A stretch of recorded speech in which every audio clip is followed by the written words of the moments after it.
Chapter 23:17. In a special space. This space was filled with the gears of a clock, arranged messily in the surroundings. At the center of these gears, a woman whose appearance was flawless was kneeling on the ground with a pale face. Her left arm had also become transparent, as if it was about to disappear.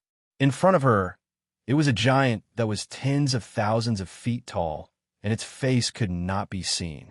The use of time is not for you to tamper with the future. This is my second warning to you. If there is a next time, you will lose your control over time. The giant's voice could not be distinguished as male or female. It gave people the feeling that he was an ancient god-king who was carrying out his judgment on mortals. What did I do wrong? The woman kneeling on the ground had disheveled hair. Her pupils were also filled with the gears of time. He is my benefactor. He is not. The giant said, at least not now. You think of him as your benefactor. Everything is because you saw a future that belongs to you. That's right, I saw it. Did I break the rules? No. Then is there a problem with me thinking of him as my benefactor? There is. The giant's voice was emotionless. In this time, he is not your benefactor. As for whether he will be in the future, that is a matter for the future. The future cannot be changed. What you're doing now is changing the future. In other words, you're trying to overturn the entire future river of time. As the one who controls time, this is not allowed. Nonsense. The woman kneeling on the ground sneered. Yes or no is not for you to say. It is also not for you. The woman raised her head to look at the giant, her eyes filled with anger. Hearing that, the giant was startled. He did not refute the woman's words and replied noncommittally. Yes, if that is the case, what right do you have to control me? The woman on the ground struggled to stand. Her entire body was on the verge of collapsing. What right do you have to enter my elemental land and break my river of time? You have made a mistake. I have not. In an instant, the woman was so enraged that she shouted hysterically. I have not done anything wrong. What right do you have to say that I have done anything wrong? I am a master of time. My decisions are the decisions of time, not yours. My decision is the future. My decision affects the future. What river of time? Time is in my hands. If I want it to exist, it will exist. If I don't want it to exist, it will disappear. The woman shouted with all her might. In the end, her voice was a little hoarse. She did not think that she was wrong.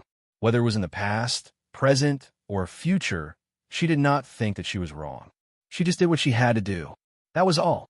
However, even though she followed her heart, she was punished twice.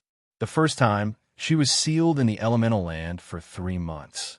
The second time, she was forcefully broken into her elemental land and destroyed her river of time. Destroy time, it was also a fatal blow to her.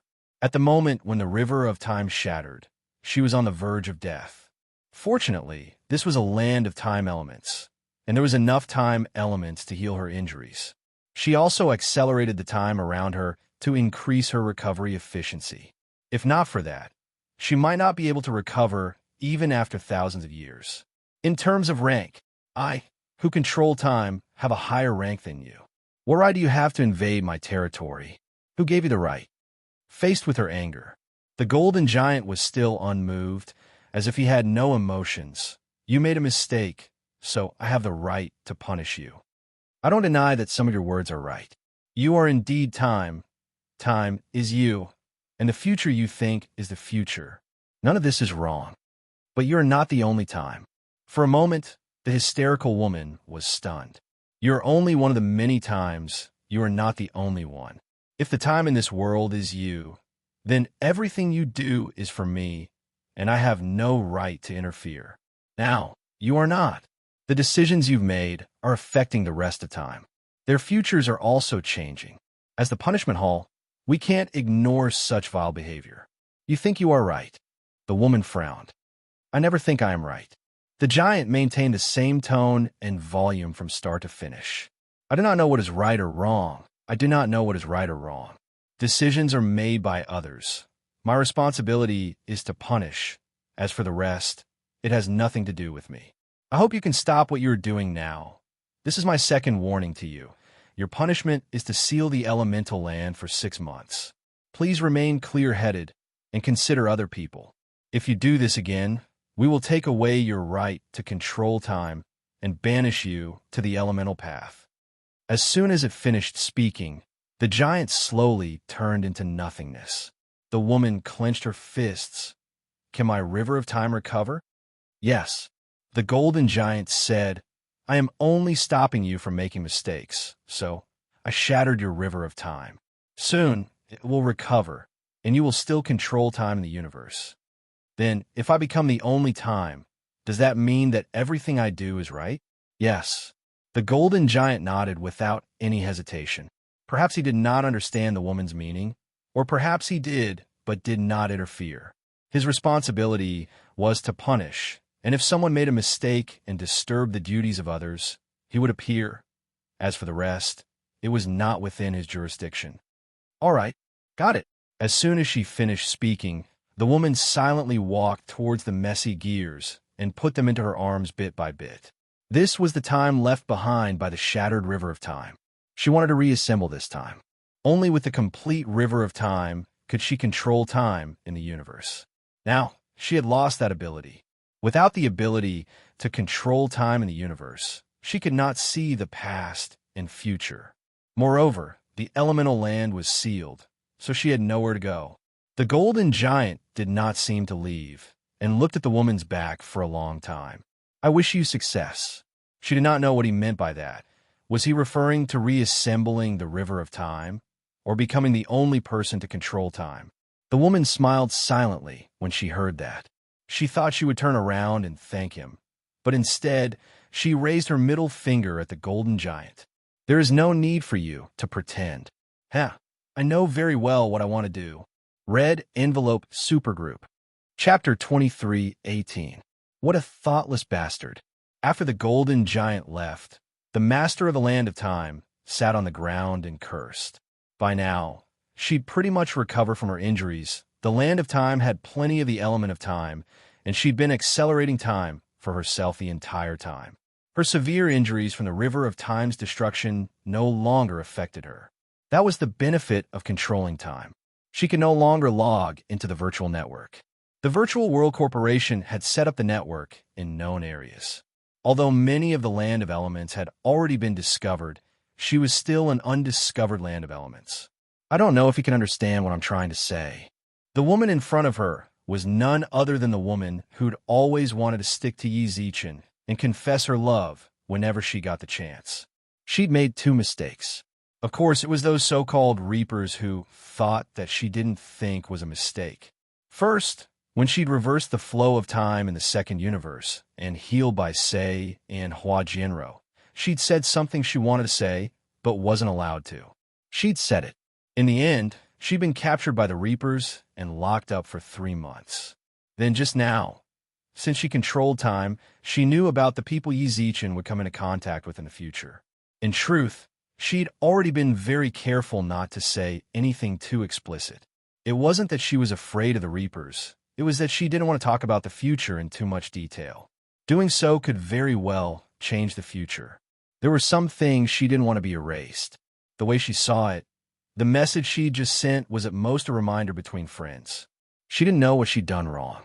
Less than half a second after she'd sent the message, the Reapers had arrived. They'd shattered her river of time with a swing of their axes, then captured her and brought her back to the land of elements, where they'd sealed her. 6 months. It would definitely take 6 months. Her time acceleration wouldn't affect her punishment, unless she could reverse the flow of time in the entire world for 6 months. If she really had that ability, then she wouldn't have been injured by the Reapers. She could only stay here for the next 6 months. Everything in the outside world had nothing to do with her. They have no emotions, no thoughts, and are purely tools for execution. I really don't know what's the point of these guys living. Rouge Goffin muttered as she sat on the ground. The golden giant was the second Reaper she had encountered. This time, the one punishing her was not the same as before. Perhaps the level and number of mistakes she had made were different, so the strength of the Reaper would be different as well. This time, the Reaper, Rouge and Face Powder, did not have the slightest thought of resisting. He was truly powerful. It was far better than her, who controlled time. When this Reaper arrived, Rouge and Face Powder had already accelerated time for herself, buffing the Reaper with time delay and rewind. She sped up and retreated. Even so, the other party was still able to break through her time and shatter her sure Josh Street Long River with a single swing of his axe.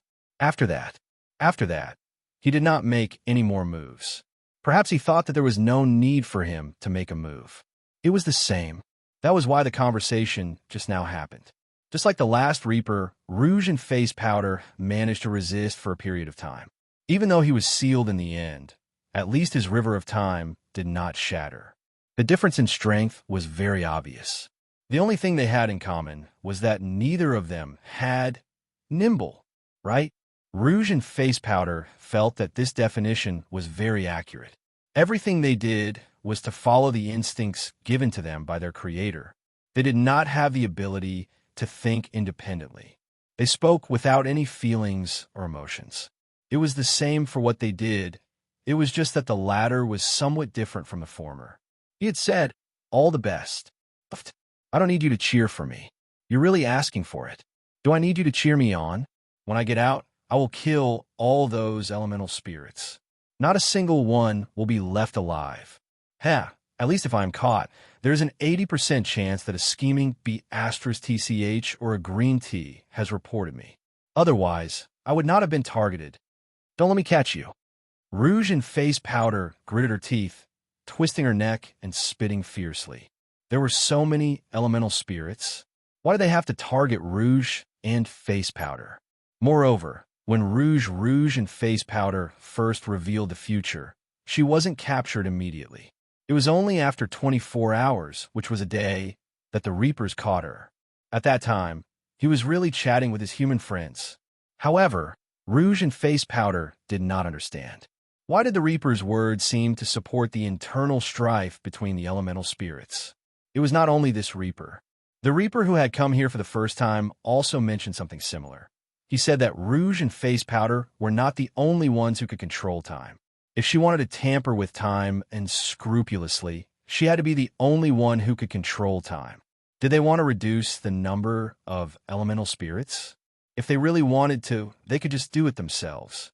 Rouge and Face Powder did not know the strength of others, but she felt that as long as the Reaper was willing to make a move, all the people in the universe who could control time would die. He definitely had this strength. Why didn't he do this, but encouraged internal strife? Of course, they did not directly say this, but from their words, it was what they meant. Moreover, when Rouge and Face Powder asked the Reaper, he did not warn her. Instead, he confirmed it and encouraged it. There is a problem. Rouge and Face Powder squinted her eyes and pouted. She felt that this matter was not simple. But she did not care about this. The elemental spirits did not know each other. To put it in a funny way, the elemental spirits of the various universes were in a competitive relationship. This was because devouring the origin energy of the same elemental spirit could quickly increase their strength. Let me give a simple example. If a young elemental spirit devoured the origin energy of the Spirit King, then he would become the Spirit King. That's right. There was no loss of energy when the elemental spirits devoured each other. The quantity of devouring did not determine the level of strength. The quality was actually the most important. The quantity devoured was at most of strong origin energy. Therefore, there was a hunting and killing relationship between the elemental spirits. In an alliance, only the elemental spirits of this universe were considered colleagues and good friends. Of course, this did not include fire and water. Water and fire were the two main elements of heaven and earth. They were the two main elements of the 5 elements of heaven and earth. Neither of the fire and water of heaven and earth were interested in the other. It was good enough that they did not fight. There was no need to think about harmonious coexistence. Because their attributes clashed, there was naturally no way for them to cooperate with each other. Super Red Packet Group. Chapter 23:19. The elements of heaven and earth reinforced and restrained each other. Even so, the elemental spirits of the same universe could still coexist with each other and the relationship between them was very harmonious. Only the fire and water elements of heaven and earth. These two elements were very important in both the 5 elements of heaven and the 5 elements of earth. However, their attributes clashed. It was more serious than any elemental conflict. In other words, if the sky fire and the earth fire met, the fire elements concocted by the 2 elemental spirits would clash with each other. It would be a good outcome if the 2 of them didn't fight each other until their heads bled. Therefore, among the 5 elements of heaven and earth, there is almost no contact between the 5 elements of heaven and the 5 elements of earth. Of course, other than water and fire, the other elemental spirits were on better terms with each other. The enmity between these elemental spirits. She didn't want to care about the rouge and makeup, and she was too lazy to care.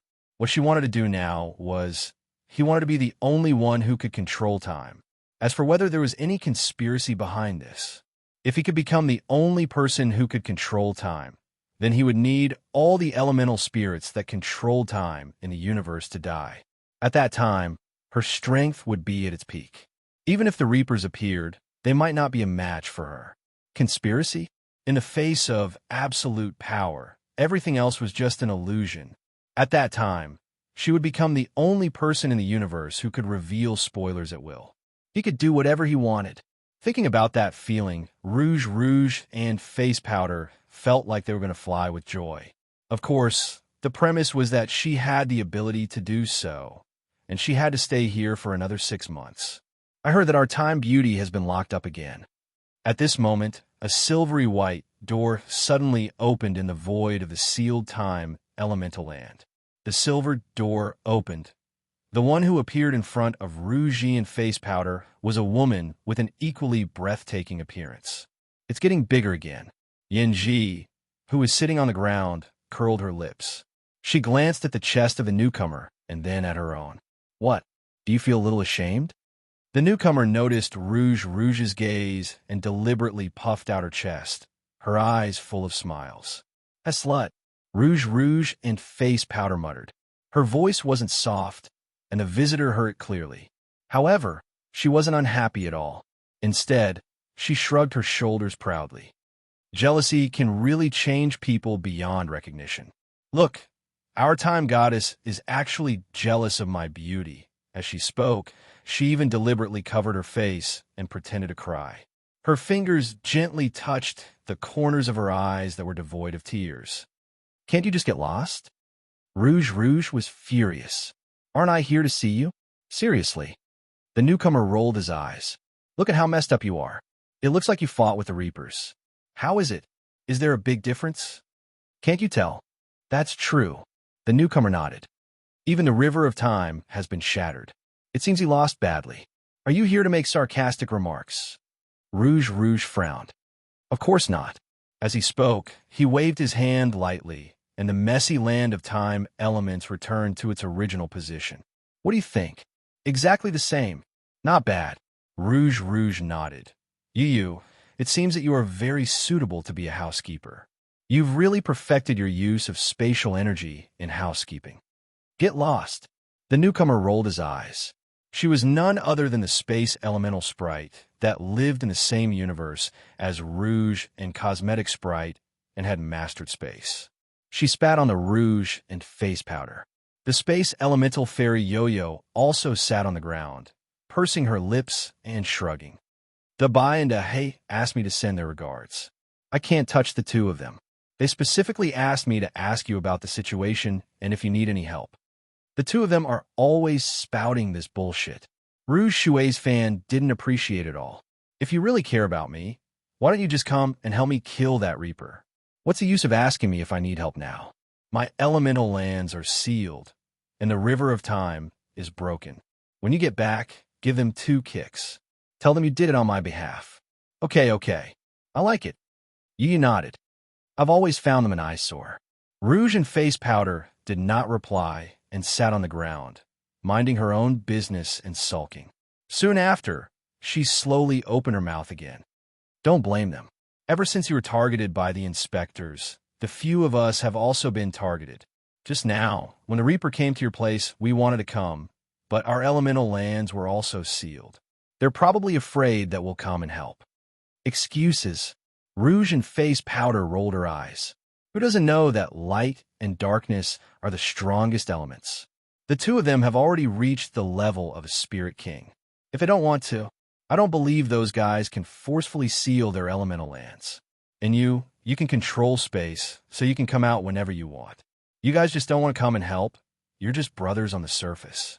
Do you know how many Reapers went to light and darkness? How many? 7. You stretched out her hand. There are 7 Reapers standing outside each of their elemental lands. The two of them have no way of fighting them head-on. I'm good at running away, but I'm not good at fighting. They can't come, so it's pointless for me to come. 7. Rouge and Face Powder frowned. She really didn't expect that the inspectors would send over a dozen Reapers just for their universe. In order to seal herself, they really put in a lot of effort. You have to understand us, Yu said. I understand. Rouge and Face Powder curled her lips. If I'm really unhappy, I'll use time acceleration on you when you come and make you old. Wah, you're too vicious. Yu stared. I'm that vicious, I don't accept it. Rouge and Face Powder put her hands on her waist.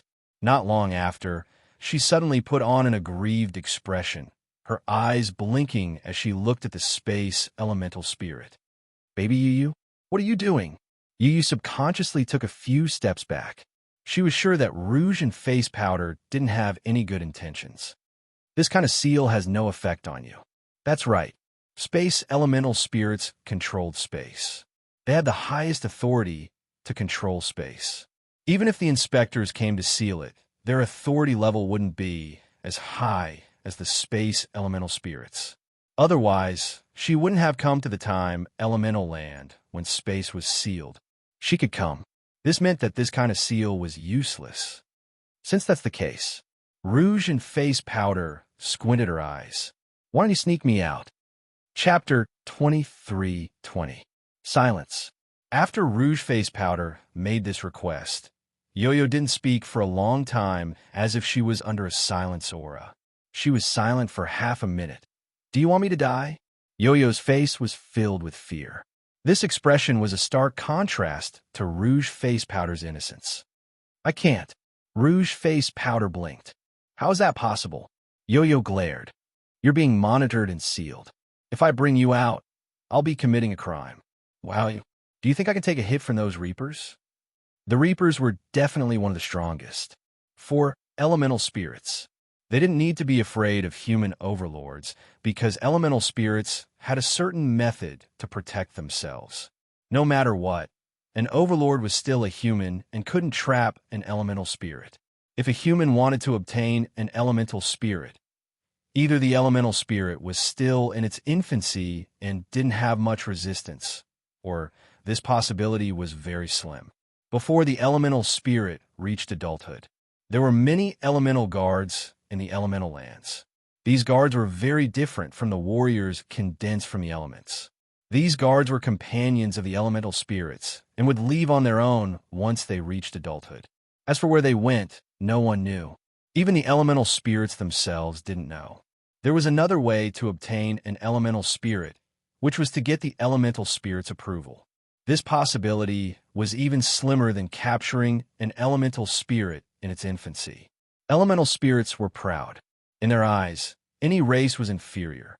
It was harder to get their approval than to ascend to the heavens. But the Reapers were different. If elemental spirits were said to be the most outstanding existences in their own domain, then the Reapers were the existences slightly inferior to elemental spirits in all domains. Reapers. They came from the Elemental Supervision Bureau. They had the ability to control the heavens and could deploy all the elemental powers. This was also why an elemental spirit couldn't fight back when encountering a Reaper. If you were a time elemental spirit, he could seal your space. If you were a space elemental spirit, he could rewind time. Even if you had already teleported away, he could still rewind time to the point of the teleportation. Rouge Face Powder was under the supervision of the sealed space. As a space elemental spirit, Yo-Yo could take him away from the sealed space, but she was committing a crime. Her combat ability wasn't very strong. Meeting the Reapers, he could have killed her with a swing of the axe. Under normal circumstances, the space elemental sprites would not cause trouble. If they really did make a mistake, they would take the initiative to admit it. If they really could not handle it, they would run back and forth. Anyway, it was impossible for them to take the initiative to attack. Stop messing around with me. If I had the guts to run away with you, I would have gotten Black White to fight with them. Yu Yu's eyes were filled with terror. She really didn't know how Rouge dared to say such words. Did the Reapers beat you senseless? I'm Yu Yu. I'm a coward. You disappoint me. Rouge Gofon sat on the ground and frowned. Her eyes were filled with disappointment. We've been best friends for so long, but it seems like we're just plastic sisters. Do you still remember? Tears welled up in Rouge's eyes. That year, there was a human who wanted to take you back as a concubine, who was the one who dragged her entire family to save you. Aren't you embarrassed to say that? Yu Yu frowned. What's wrong? I wanted to go with him. You brought Black White to beat him up. After that, he didn't even dare to see me. Is that so? Rouge and Rouge smiled awkwardly before speaking in a righteous manner. Then last time, you were targeted by the space elemental spirit. Suddenly, Yu Yu thought of that incident. When she was traveling outside, she encountered the encirclement of other universe elemental spirits. Rouge saw it in the River of Time. Then, she brought Black White and the heaven and earth elements to rescue her from prison. And last time you went to the Void, and you went to the Outer Realm, and the incidents that Rouge mentioned were all about the space elemental spirit encountering trouble, and she went to help. Yu Yu lowered her head. She knew that Rouge was right. But you aren't even helping me escape now. Rouge pretended to wipe away her tears, even though there wasn't a single tear in her eyes. I really can't take you out. Yu Yu pursed her lips. I know you're good to me, but you know I really don't dare. See what else you need me to do. As long as it's something I can do, I won't hesitate. If there's no danger. The space elemental spirit displayed her fear to the extreme. She was afraid of death. This was something that everyone knew, and she wouldn't deliberately hide it. She believed that Rouge would definitely understand her. I understand you. You're afraid of death. Rouge allowed a deep breath. But I'm really disappointed. How about this? You help me with a small matter. Okay, tell me. Find out the location of the other time elemental spirits for me in the next few months. Rouge narrowed her eyes. You don't need to investigate too deeply. You just need to help me find their location. As for the rest, leave it to me. From Rouge's point of view, Yu Yu is the most suitable person to investigate the location of the other time elemental spirits. She was a space elemental spirit. She was the most sensitive to space. It was definitely the most convenient for her to investigate. Yu Yu raised her eyebrows. You told me to investigate the other time elemental spirits. I already said that I can't be in danger. What if they catch me? There are several places where the space elemental spirits are more accomplished than I am. But aren't you the best at running away? Of course. Yu Yu smiled. Because she was afraid of death, her understanding of space was focused on escaping. That's why you won't die. Rouge and Face Powder spoke with certainty. I believe you. All right, then I'll help you find them. Yu Yu hesitated for a moment, then said, What do you want to find them for? Wei, don't do anything stupid. Don't worry, I won't. Rouge and Face Powder smiled at Yu Yu. I have something else to ask of you. What is it? Can you make a trip to Blue River Planet? You're a space elemental spirit, so you'll be able to get there quickly. Blue River Planet? Isn't that where Yi Zichen is? With that, Yu Yu glared at her. You can't be asking me to protect him, right? I don't dare. The Reaper Society. You don't need to do anything. Rouge frowned. I just need you to take him away when he's in danger. If he doesn't die in the future, even if you do anything, you'll be altering the future. Is that all right? Red Packet Server. Chapter 23-21. Yu Yu felt troubled. She actually didn't really agree with Rouge and Face Powder's explanation. It didn't matter if Yi Zichen survived or not. If she intervened when he was in danger, she'd already affected his future. She definitely wouldn't just let him be. What's more, he wouldn't die anyway. Why did she have to go herself? Even if he was in danger, Yi Zichen should have a way to deal with it. From Yu Yu's perspective, Rouge and Face Powder were just too worried. She was too afraid that something would happen to Yi Zichen, so she wanted to help him as much as she could. Little did she know, she might be harming him by doing this. Yi Zichen clearly had great potential in the river of time in the future, as long as he wasn't affected. She acted so rashly. Did she even consider perhaps it was because she cared? Change the future. Instead, Yi Zichen was trapped. At the very beginning, when Rouge and Face Powder were sealed for the first time, Yu Yu had wanted to say these words to her. She considered Rouge and Face Powder's thoughts. That's why she hadn't mentioned it. Was this what they meant by being too worried? She really was jealous. Her best friend had been abducted by a stinky man. Is it really worth it for Yi Zichen? Yu Yu truly didn't want to get involved. On one hand, she didn't want to be targeted by the Reapers. On the other hand, she didn't want to change the future. The butterfly effect. It was truly terrifying. Sometimes, even the smallest of details could affect the entire universe. Take Rouge and Face Powder's first spoiler, for example. It was very possible that the future had already changed. That was how it was explained. If Rouge and Face Powder hadn't spoiled her, then she was still free. She could still run to the human world without fear and go to the so-called second universe as a human. She was still Rouge and Face Powder, the Empress's leader. It was her spoiler that had sealed her. 3 months of no contact with Yi Zichen had even affected Yu Yu and the 2 elemental fairies, causing them to be targeted as well. The 3 of them had lost their freedom. Now Rouge and Face Powder had spoiled her. Her river of time had been destroyed, black and white had been sealed in the elemental lands, and she had snuck out to comfort Rouge and Face Powder. All of this, the source was actually the first spoiler of Rouge and Cosmetic Powder. If it weren't for that spoiler, all of this wouldn't have happened. This was a chain reaction, the butterfly effect, and this was just what Yu Yu had seen and knew. There must be a lot more that she couldn't see or know. In this regard, the future had changed. Of course, Rouge Gofon nodded her head vigorously and bit her lips. His kindness to me is greater than anything else. I must repay him with everything I have. What did you see in the river of time? Half a year ago, Rouge and makeup were still fine, but she, you, Black White, and the rest were doing whatever they wanted in the universe, pretending to be a tyrant. Not long ago, she suddenly said that she wanted to go to the second universe and get to know that person called Yi Zichen. She even said that he was her Mr. Right. Let Black White and Yu Yu follow. They bought anonymous helmets, entered the second universe, and saw that Yi Zichen. Seriously, in Yu Yu's eyes, it was very ordinary. She didn't think that this fellow was outstanding or worthy of others' attention. This guy seemed to have a few elemental spirits on him. Enslaved elemental spirits. This caused her, who was an elemental spirit, to have an even worse impression of Yi Zichen. Yet Wei Wei, or Rouge Gofon, just liked him.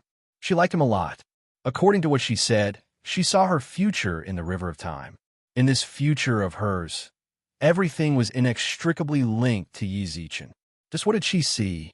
She wouldn't say no matter who asked. Hey, don't worry about it. Rouge Gofon pursed her lips and blushed. Rouge pursed her lips and blushed. No matter what, Yi Zichen is very important to me. If he dies, then I don't want to live anymore. Yu Yu was speechless. At that moment, she was starting to doubt whether or not the guy in front of her was her best friend. For what she remembered, her bestie really hated men. She would yell about bad guys every day, saying that anyone who dared to come into contact with men was evil beyond redemption. But now, did it have to be so exaggerated? He wanted to die. He wanted to live. Yu Yu. Rouge Gofon grabbed Yu Yu's arm and shook it with a pitiful expression. All right, I'll go. When she saw Rouge Gofon's pitiful look, Yu Yu couldn't help but sigh. Rouge Gofon had helped her so much. No matter what, she couldn't refuse, even if it might anger the enforcers. I'll say the ugly things first. I'll only act when he's truly about to die. If he can deal with it, I won't care. All right. Rouge Gofon nodded without hesitation. She was already satisfied that she could do this much. Then stay here and don't mess around anymore.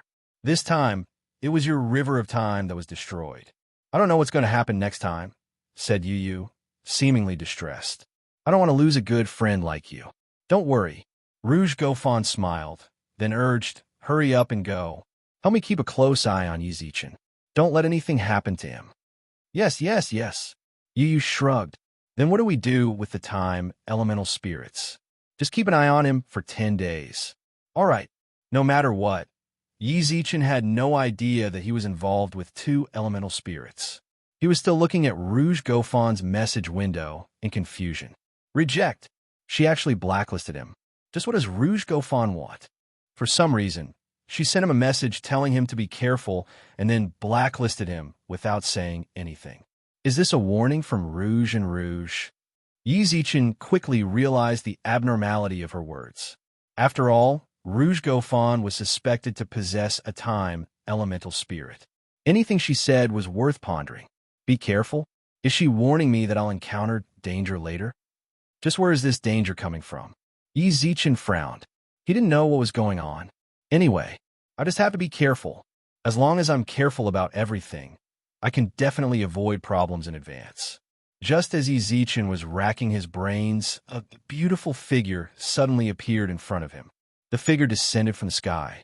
When she landed in front of him, he saw her smile. Future lackey? Chapter 23-22. Looking ahead, the woman in front of Yi Zichen smiled at him. The moment he saw her, Yi Zichen subconsciously opened his eyes wide. The person before him looked exactly like the white phoenix he had seen in the second world, and she was even calling him Future. 100 Phoenix? Hee hee. White Phoenix grinned, then looked Yi Zichen up and down. Then, she clearly sensed a hint of disdain. That's right, it was disdain. Yi Zichen let out a long breath.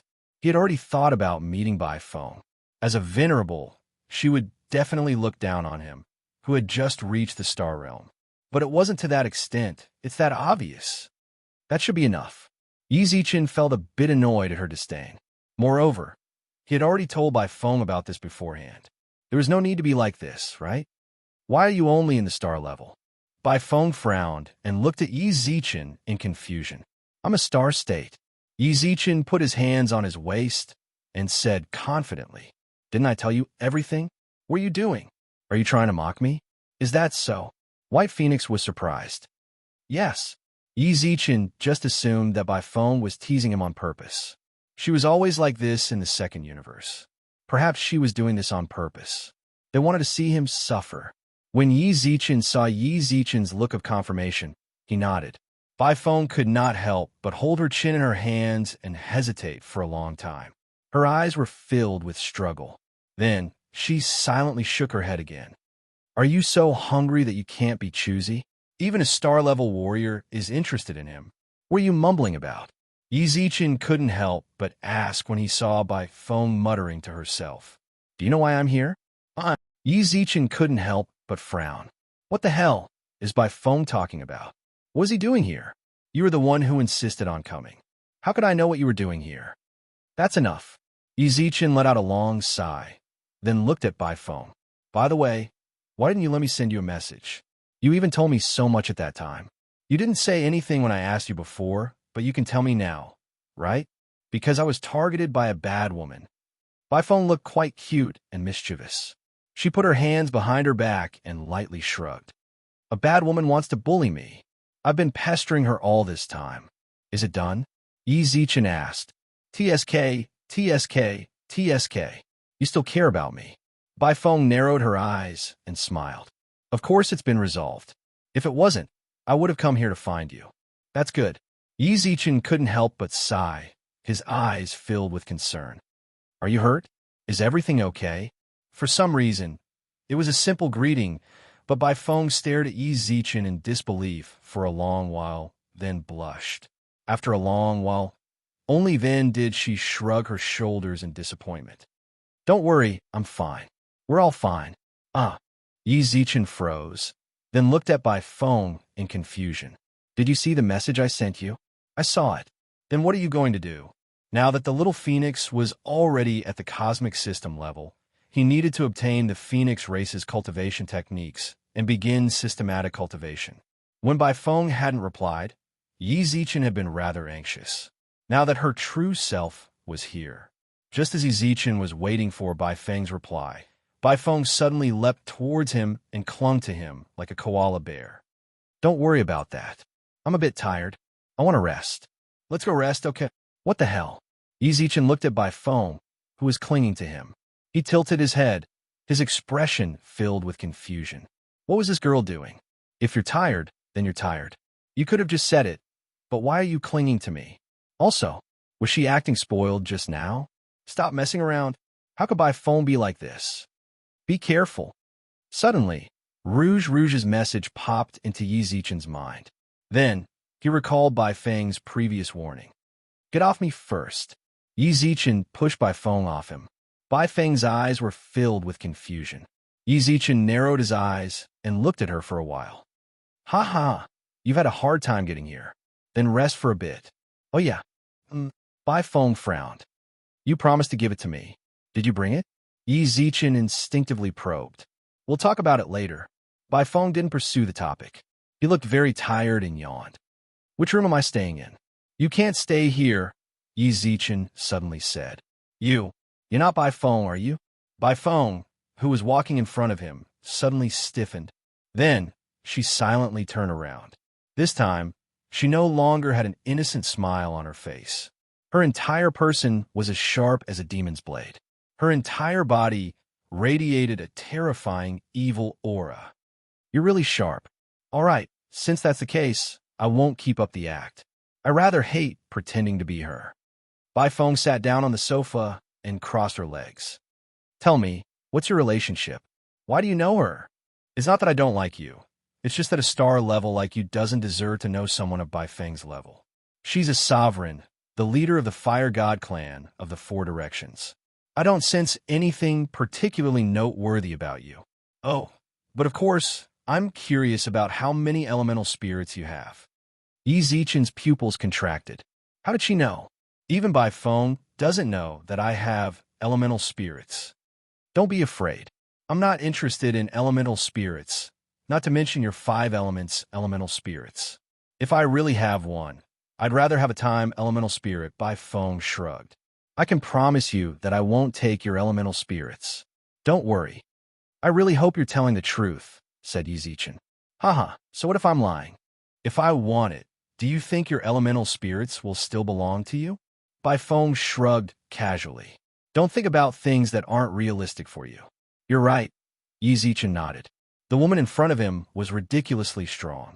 The elemental spirits in his body were all warning him of that fact. Then before that, can you answer a question for me? What is it? Bai Feng asked. What's your relationship with Bai Feng? Why do you look so similar to her? Me? I'm her older sister. Chapter 23:23. Older sister? Yi Zichen was stunned for a long while when the woman in front of him said that. She's Bai Feng's older sister. In terms of appearance, they really did look like twin sisters. Why you're Bai Feng's older sister? I can't. Bai Feng's older sister shrugged, then smiled at Yi Zichen. I'm the real deal. What? Do you think I'm lying to you? Then no, the person in front of him did look exactly the same as Bai Feng. If the woman in front of him didn't cast an illusion on him, then there was a 90% chance that she was telling the truth. Since that's the case, then why did she pretend to be Bai Feng at the start? Since you're Bai Feng's older sister, then you can also call me Big Sister or call me Venerable Spirit Phoenix, Bai Feng's older sister spoke up. I have to make one thing clear. Venerable Spirit Phoenix is my title. It's my little sister who uses it on the outside. This is very troublesome to explain. Venerable Spirit Phoenix pursed her lips and hesitated for a moment. In the end, she didn't explain much to Yi Zichen. She merely mentioned that it was troublesome, then stopped. Actually, Yi Zichen was rather curious. Bai Feng told him that she was Venerable Spirit Phoenix, and the older sister in front of him said that Venerable Spirit Phoenix's title was hers. These two sisters are really interesting. After knowing that Venerable Spirit Phoenix was Bai Feng's older sister, Yi Zichen no longer had his guard up against her. Actually, it wasn't easy for him to let his guard down, but this Venerable Spirit Phoenix, Yi Zichen couldn't feel any illusions. His perception toward illusions was still very sharp. What's more, none of his elemental spirits, including Bei Li, felt any illusions. Then that meant the woman in front of him had always looked like that. Of course, it was also possible that she was so strong that Yi Zichen and his elemental spirits couldn't see through her disguise. If that was the case, then there was nothing they could do. But now, he could only use Venerable Spirit Phoenix's older sister to describe her. If it wasn't the same, Yi Zichen would die no matter what when facing a Venerable. Hey, since you're Bai Feng's older sister, then why did you pretend to be Bai Feng at the start? Yi Zichen smiled. If you just said it, then I would definitely treat you well. I wanted to play with you, but I didn't expect you to be sharper than I thought. The Venerable Spirit Phoenix crossed her arms, and her eyes flickered with the incoherent confidence of a superior. Soon, the Venerable Spirit Phoenix tilted her head again, her expression filled with curiosity as she rested on the sofa with one hand supporting her chin. You have a good relationship with my sister. Don't be fooled by her lively appearance. In fact, she's quite a loner. In any case, he was a venerable and did not have any social interactions. I have less than 10 good friends in the entire universe, and I don't even contact them once in 1,000 years. You little star-level guy. How did you get to know her? Actually, I'm quite curious. The current Venerable Spirit Phoenix, she'd already started treating Yi Zichen's castle as her bedroom. When Yi Zichen laid sideways on the sofa, the perfect curve reflected in front of his eyes was captivating. Yi Zichen glanced at him. He quickly retracted his gaze. He did not want to accidentally offend this venerable sister. It was just that he was surprised. He had thought that White Phoenix had a rather lively personality, but he didn't expect her to only have a few good friends. Then, when he thought about it, White Phoenix had never played with other people in the second universe. Interacting with other people. Yi Zichen only brought her along when he went to the path of the hero. Normally, she would be by herself.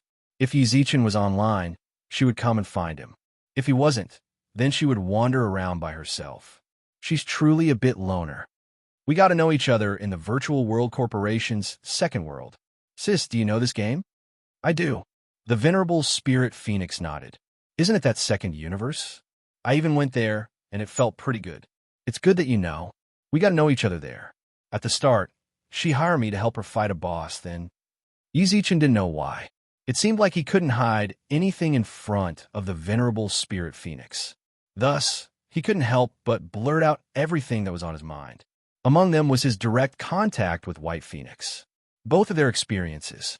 Yi Zichen told the Venerable Spirit Phoenix everything without hiding anything. From start to finish. The Venerable Spirit Phoenix didn't say anything. She merely laid on the sofa and nodded as she looked into Yi Zichen's eyes. So that's how it is. The Venerable Spirit Phoenix let out a sigh after Yi Zichen said that. When she heard that White Phoenix went to the second universe to find those 3 materials, the Venerable Spirit Phoenix's hand subconsciously trembled. However, she acted very subtly, so Yi Zichen didn't notice. Do you want him to live that much? He doesn't deserve it. Really, maybe it's because of him that our situation has become so terrible. The Venerable Spirit Phoenix squinted her eyes and sighed in her heart. She knew about the person that White Phoenix wanted to revive, but from her point of view, that guy wasn't worthy of White Phoenix doing this for her. He deserved to die. Are you going to blame her for being too kind? The Venerable Spirit Phoenix shook her head silently, then looked towards Yi Zichen. No wonder. I feel happy for her that you two became good friends. She's rather lonely normally. Having you as a friend will make things easier for her. Sis, when is White Phoenix coming over? Yi Zichen asked with a frown. She won't be able to come in a short period of time. The Venerable Spirit Phoenix replied after a moment of hesitation. What I told you just now wasn't a lie. She did get into some trouble. There's a bad woman bothering her. She can't get away for now, so she asked me to come and see you. I wanted to continue acting properly. Yi Zichen shook his head. Who knew that you could actually tell? The Venerable Spirit Phoenix shook her head with a wry smile. Perhaps I really don't have the talent to be an actress. Lil Sis actually told me rather clearly. I just forgot. White Phoenix told you to act. Yi Zichen was shocked. Yeah, She was afraid that you would worry. The venerable spirit phoenix shrugged. She said that you would definitely think too much if she didn't arrive on time. So she told me to come and find you. For some reason, Yi Zichen felt that it was something that White Phoenix would say. All of a sudden, Yi Zichen's suspicions towards the venerable spirit phoenix lessened. Then, now that I know the situation, sis, do you want to go and help? Yi Zichen pursed his lips. White Phoenix isn't in a bad situation right now. Aren't you worried? Chapter 23-24. The twin sisters were in trouble in the universe. Yi Zichen felt that the spirit phoenix in front of him was way too calm. Yi Zichen looked silently at the spirit phoenix, who was lying on the sofa. She was also looking at him with a smile. The look in her eyes, there was more or less an ambiguous feeling to it. You care a lot about my little sister. It can't be that you, a little star-level fellow, has some sort of special thoughts toward my little sister, right? Although I don't dislike you. But I still have to remind you, the two of you are definitely not from the same world. The spirit phoenix muttered. When Yi Zichen saw her gaze, he felt that she was definitely thinking about something else. As expected, when she said these words, the only thing Yi Zichen wanted to do was to facepalm. I feel like the people in this universe are really weird. Whenever there was something, she would think about it in terms of romance. That was how Hua Jinro was back then. She would always say some weird things. Do they really not have any sense of the world here? Bifone was the spirit phoenix's little sister. If she was in danger in the universe, shouldn't they worry about her as a family member? And the same goes for friends. Big sis, you're really thinking too much, Yi Zichen shrugged wryly. Yi Zichen smiled wryly and shrugged. Bifone is a good friend of mine. It's only natural that I care about her. If any of my friends are in prison, I will worry about them. If I am capable enough, I will go and help them. This is what friends should do. Friends, Venerable Spirit Phoenix muttered to herself. It was as if she had never heard of the word friend before. That shouldn't be the case, right? No matter what, she is a sovereign. She can't have no friends. If I'm in danger, will you come and save me? Suddenly, the Spirit Phoenix asked a very strange question. If we are friends, then I won't refuse. Is that so? The Spirit Phoenix's gaze was rather strange. After a moment of hesitation, she nodded towards Yi Zichen with a serious look. I'll remember what you said. With that, she spoke without waiting for Yi Zichen's reaction. You don't have to worry about little sister's safety. No matter what, she is a sovereign. You should know that she is the leader of the fire god race of the Four Directions god races, the Undying Phoenix. Undying Phoenix? Yi Zichen raised his eyebrows. That's right. Her original body isn't human. In fact, the leaders of the four god clans aren't human. More than half of the human race's overlords and venerables aren't human, Venerable Spirit Phoenix answered. I've heard of this before. This was no secret in the virtual network of the human race. Anyone can check it. Among the human overlords and venerable ones, more than 60% of them were experts from other races, of course, recorded in the virtual network. Among them, the most representative were the Virtual World Corporation's Fox Emperor Wen Li and the Universe Union Bank's Blue Emperor. Wen Li was a member of the Fox clan. As for the number of tails, some people said it was 9 tails, while others said it was 10 tails. In short, it was unknown in the virtual network. Blue Emperor.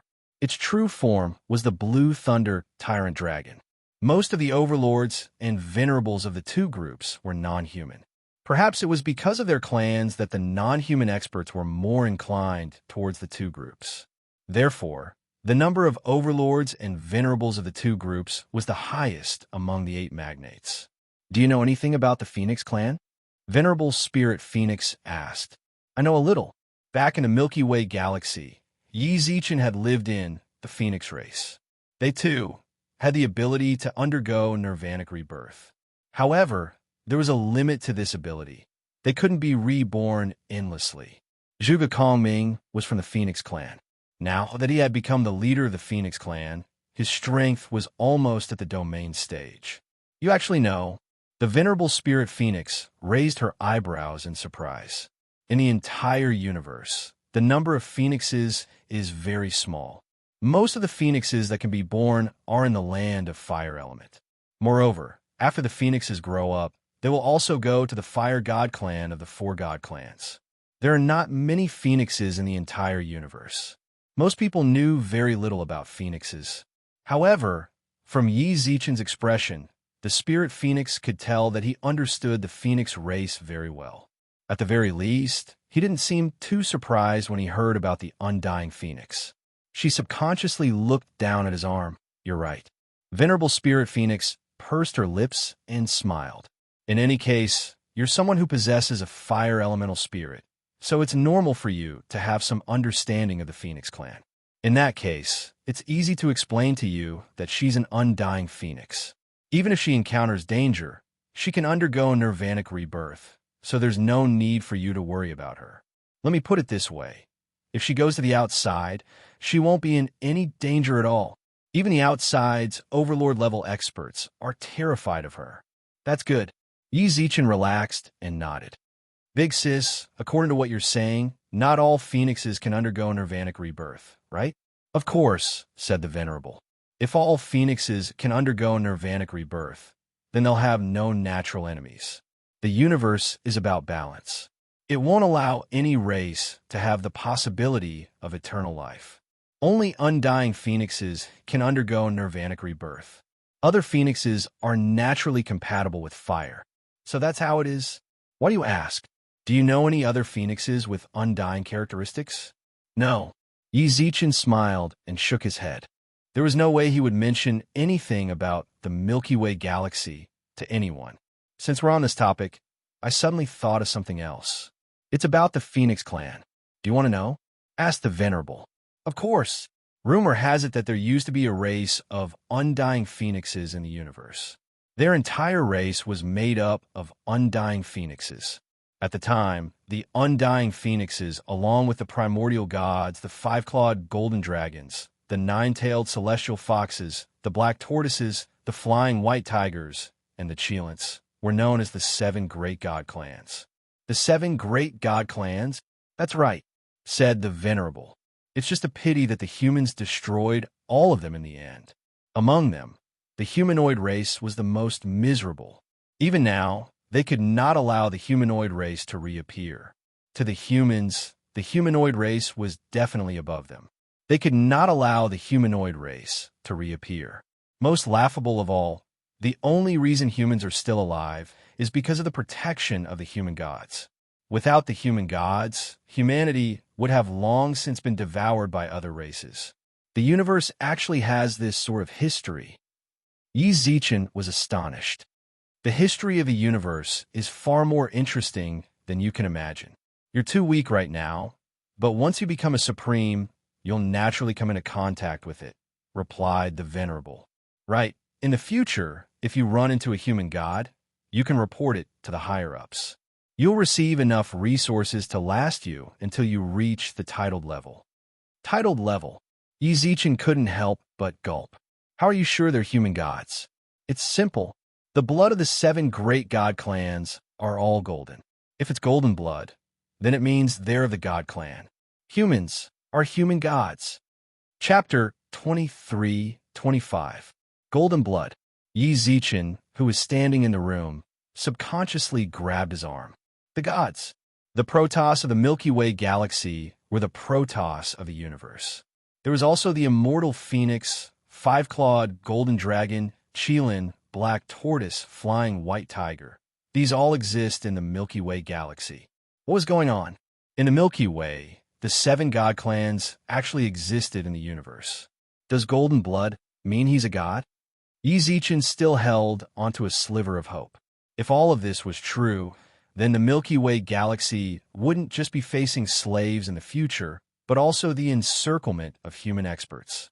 This was not a problem on the same level. The slaves might run into universe-level beings. Until then, Yi Zichen would be able to defend himself against universe-level threats as long as he had a certain level of self-protection. But if the existence of the Protoss was exposed, it was very likely that even the Venerables and the Overlords would come out to encircle and annihilate them. Even if they held no grudges against the Protoss, They would still attack the Milky Way for the sake of resources that would allow them to become titled battle pet warriors. He hoped that Venerable Spirit Phoenix would have some leeway, even if there was a slight possibility. That's right. Unfortunately, the Venerable Spirit Phoenix's answer was so firm that it made people despair. In any race, only the God race has golden blood. It's impossible for the other races that aren't God race to have golden blood. Therefore, if the God clan wants to confirm it, it is very simple. Golden blood is enough. I see. Yi Zichen let out a deep sigh. He wanted to appear calmer, but his hands couldn't help but tremble. That's right. His heart was filled with fear, not to mention anything else. Most of the people around him had the bloodline of the God race. He had no way of imagining what would happen if the Milky Way was discovered to have a Protoss. Why do you look so scared? Venerable Spirit Phoenix narrowed her eyes. I'm not afraid. I'm just a little excited. Yi Zichen purposely grinned casually. Since I can confirm that he's a god just by looking at his golden blood, then I definitely have to pay attention in the future. If I really do run into him, then I'll be able to become a titled. You can say that. Supremacy Spirit Phoenix nodded. Although that was her answer, she could clearly see that Yi Zichen hadn't trembled in excitement at all. He'd trembled in fear. It was the fear in his heart that made him lose control of his emotions. All of a sudden, the Spirit Phoenix, who was lying on the sofa, clasped two fingers together and waved them forward. In an instant, Yi Zichen's arm was torn open. Fresh blood gushed out. It flowed down Yi Zichen's arm. Red. Yi Zichen felt the pain, so he subconsciously held his arm. He frowned as he looked at Sovereign Spirit Phoenix, who was on the sofa. Big sister, what are you doing? Haha, I saw that you were a little absent-minded just now, so I let you recover your spirit. Venerable Spirit Phoenix laughed heartily and stood up from the sofa. Her tender hand covered Yi Zichen's cut arm, and strands of pure cosmic energy flowed from her palm into his arm. Then, with the help of the cosmic energy, the wound was completely healed in less than half a minute. I hate it when people are absent-minded in front of me. Consider it a small punishment for you. Her hand left Yi Zichen's arm. Then she squinted her eyes and stared into Yi Zichen's eyes, then placed her hand on his chest. Are you nervous? How can I not be nervous? Yi Zichen pushed Venerable Spirit Phoenix's hand away. Big sister, I value my life a lot. Don't mess around, okay? I thought you were going to kill me just now. I was scared to death. Is that so? Venerable Spirit Phoenix nodded with a giggle, then squinted her eyes with a smile. All right, it was my fault just now. I'll apologize to you right here. Of course, don't push your luck. If it was any other star level, I wouldn't have apologized to them. How would I dare? Yi Zichen smiled wryly. It's all about strength. Strength is everything. If I'm not mistaken, Venerable Spirit Phoenix should have sensed the change in my emotions, which is why she attacked me to see the color of my blood. Fortunately, Yi Zichen's blood was no different from a normal human's when he didn't use his divinity. If Venerable Spirit Phoenix found out, would she kill me? Yi Zichen felt like Venerable Spirit Phoenix was a ticking time bomb. Her existence made him unable to feel at ease. Compared to Venerable Spirit Phoenix, Yi Zichen definitely trusted White Phoenix more. Whether it was their relationship or White Phoenix's true form. Her true form was that of an undying phoenix. I belonged to one of the 7 god races. They were essentially the same. He could ask 100 Phoenix more questions about the celestial race. How can I send Venerable Spirit Phoenix away? Yi Zichen squinted his eyes as his mind raced with various thoughts. At that moment, Venerable Spirit Phoenix was already suspicious of him. There was no way Yi Zichen would let her stay forever. Big sis, how long are you planning on staying on Blue River Planet? Yi Zichen asked tentatively. Venerable Spirit Phoenix frowned. Me? That's not for sure. I rather like this life planet. Perhaps I'll stay here forever. You'll stay here? Yi Zichen was shocked. Aren't great seniors like you already stationed in the outside? If you stay on Blue River Planet, you won't have to worry about the outside? You know quite a bit. Did White Phoenix tell you? Yi Zichen smiled, but didn't deny it. Venerable Spirit Phoenix shrugged, then stretched lazily. I'm too lazy to guard that place. Whoever wants it can go. I've stayed there for tens of thousands of years. Can I come back and rest for a bit? You brat. Why are you always asking me about this? Am I not welcome to stay here? Don't worry. Even if I wanted to, I wouldn't stay here. Big sis, what are you saying? Yi Zichen smiled wryly. I'm just asking. If you want to stay, then stay. I still have a lot of rooms here. If I have a great expert like you here, no matter if I have any questions in the future, or if our safety is guaranteed, I can't be more than happy. I'm not interested in teaching people, Venerable Spirit Phoenix shrugged. That's fine. In any case, I have no intention of chasing you away. Yi Zichen laughed. You can stay here for as long as you want. I won't object. Of course, I know that my small castle won't catch your eye. If you need a bigger castle, I can introduce some people to you. Also, I'll visit you often in the future. All right, then it's settled. I'll stay here. Chapter 23-26. Was this necessary? He was just being polite. Yi Zichen stared straight at the Spirit Phoenix in front of him, while the Spirit Phoenix tilted her head and looked at him. Which room should I stay in? Venerable One, are you really going to stay here? Yi Zichen couldn't help but ask. Isn't it a bit too unfair for a sovereign to stay in a small place like mine? Fortunately, I lived in an even worse place in the outer realms. Venerable Spirit Phoenix stretched lazily and patted the sofa beneath her. I'm quite satisfied living here. Moreover, since you're asking me to stay, how can I refuse your good intentions? How could you tell that I was trying to keep her? Venerable sister, you're thinking too much. Yi Zichen couldn't help but let out a long sigh. However, Venerable Spirit Phoenix had already stood up from the sofa and walked toward the second floor. I'll stay in the innermost room. That room is empty. I saw it. Before Yi Zichen could reply, the Spirit Phoenix already went up to the second floor. When she entered the room, she even tilted her head towards Yi Zichen with a smile. I won't pay the rent. Plop. For some reason, Yi Zichen's heart trembled. Her face was also a little red. What's going on? It actually felt a little cute. Yi Zichen couldn't help but be stunned when he thought of the Spirit Phoenix sticking out her tongue. Then, he quickly patted his head. What the hell was he thinking? This was the truth of whether it was cute or not. This big sister staying here was definitely going to be a problem. 100 phoenixes. When can you come? Hurry up and take your sister away. In the following 2 days, the Venerable Spirit Phoenix was really living here with peace of mind, and judging from her expression, it seemed that she seemed to be very satisfied with this place. He had no intention of leaving at all. Sir, this is the juice you wanted. The waiter of Planet Shell brought a glass of green juice for Venerable Spirit Phoenix. She lay on the sofa in the living room and watched the programs in the universe. Thank you. In some ways, Venerable Spirit Phoenix was very amiable and approachable. No matter who she was dealing with, she did not put on the airs of a venerable one. She would also thank the waiters who prepared the juice and fruit platters for her. Unfortunately, Yi Zichen, on the other hand, felt like he was sitting on pins and needles. These programs are really bad.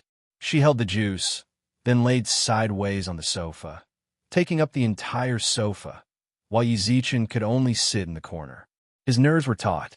He was afraid of bumping into this big sister. Why are you so restrained? Isn't this your home? Relax. Seeing Yi Zichen's tense emotions, the Spirit Phoenix tried to comfort him gently. Oh yeah, are there only these few people in your place? There are others? Is that so? I thought you purposely kept some girls from the Shell Star as your mistress. I was still considering whether I should move out and whether it would affect your mood. The Venerable Spirit Phoenix chuckled. Looks like I've been worrying too much. Why haven't I seen them yet? I really want to meet your friends. Elder sister, you don't have to worry too much. Hurry up and leave. Yi Zichen couldn't help but roar in his heart. In the 2 days that the Venerable Spirit Phoenix was around, he felt like he was about to collapse. As long as he went out, the Venerable Spirit Phoenix would definitely follow. She stayed by his side to guard him while he cultivated, even if it was just to go to the bathroom. If he didn't finish after 2 minutes, she would knock on the door to ask what he was doing inside. Using the Venerable Spirit Phoenix's words, she didn't have the money to pay for the house, so she could only do this to protect him. By phone also warned him again and again. I can't let anything happen to Yi Zichen. To be honest, Yi Zichen felt like it was the venerable spirit phoenix's own idea. She didn't mention anything about White Phoenix telling him all this when she just arrived. Right now, he was a criminal without any human rights. They all left. This place used to be rather lively. Yi Zichen shrugged. The venerable spirit phoenix nodded. Then what are we doing later? Are we going to go shopping? Big sister, you're a venerable. Go and do whatever you want. Why do you have to follow me? Yi Zichen wanted to cry. He felt like he truly had two Siamese twins. Why aren't you saying anything? Do you not like me? The venerable spirit phoenix suddenly acted like she was very depressed. She sat up from the sofa and looked at Yi Zichen with a pitiful look. Weak, pitiful, helpless. Words that were impossible for venerables appeared vividly in the venerable spirit phoenix's mouth. Big sis, the venerable spirit phoenix pouted. Seeing that, Yi Zichen couldn't help but sigh. Then let's go shopping. Okay. The venerable spirit phoenix, who was sitting on the sofa, cheered excitedly. It was as if she was a completely different person from the venerable spirit phoenix that Yi Zichen first met. It can't be multiple personality disorder, right? Yi Zichen let out a deep sigh. Yi Zichen prepared to leave the castle. The guards wanted to follow him, but when he thought about it, since there was a venerable beside him, and they wouldn't be of much use, he had them stay in the castle. Blue River Planet. It was actually a rather low-level planet in the entire universe. It did not have any particularly advanced technology, nor did it have any supreme experts. However, there were still a lot of humans gathered there. The main reason was because it was peaceful. There weren't too many conflicts. It was countless galaxies away from the outer realm and was one of the safest planets for humans. The planet belonged to the Virtual World Corporation, so there was no need to worry about attacks from other galaxies. The venerable spirit phoenix who walked outside. She was as lively as a fake venerable. She was filled with curiosity towards everything and loved those small and cute objects. In less than 2 hours, Yi Zichen followed the venerable spirit phoenix and bought over 100 small toys, which she put in her own spatial artifact. Wow, what is this? The venerable spirit phoenix noticed the little fellow that moved her heart once again and ran out in surprise. Yi Zichen followed behind her. Ding. A message came from the virtual network. The message came from Ball. Yi. What? Yi Zichen frowned when he saw the exclamation marks. Where did you go? You couldn't have kidnapped our Bae-in back to your family, right? Hey, don't say that. Is your good bro, Su-in, in Blue River Planet right now? Ball sent the message very quickly. No, I haven't seen him for several days. Then it's true. Ball replied. I saw him in Green River Planet. He seemed to have gotten into an argument with a few people. Notify your family. I think he's going to die if they come late. Argument? Help me stabilize it. I can only say that I'll try my best. Ball replied. Those people are all warrior level. My people won't be able to hold on for too long. Hurry over. Chapter 23-27. How did this happen? Yi Zichen frowned and looked at the message Ball sent him. Even though the past few days Su-in wasn't in the castle, Yi Zichen didn't have much to worry about. No matter what, he was an adult.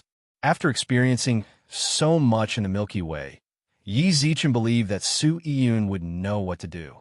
I didn't expect him to not return these past few days. He actually went to Green River Planet. Why did he go there for no reason? All right, I'll go as soon as possible. After replying to Ball, Yi Zichen hurried in front of the spirit phoenix. Do you think this bunny looks good? At that moment, the spirit phoenix held a bunny plushie in her hands. It was roughly the size of a palm. It was very cute. Lady, you truly have good eyes. This kind of bunny plushie is what we sell the most. It's very popular among you young ladies. The owner of the stall was an elder with white sideburns. He was around the 3rd level of domain and had the status of a universe citizen. However, from the looks of it, the domain level was his limit. Lad, buy one for your girlfriend. The owner of the stall thought that the two of them were a couple when he saw the way the spirit phoenix treated Yi Zichen.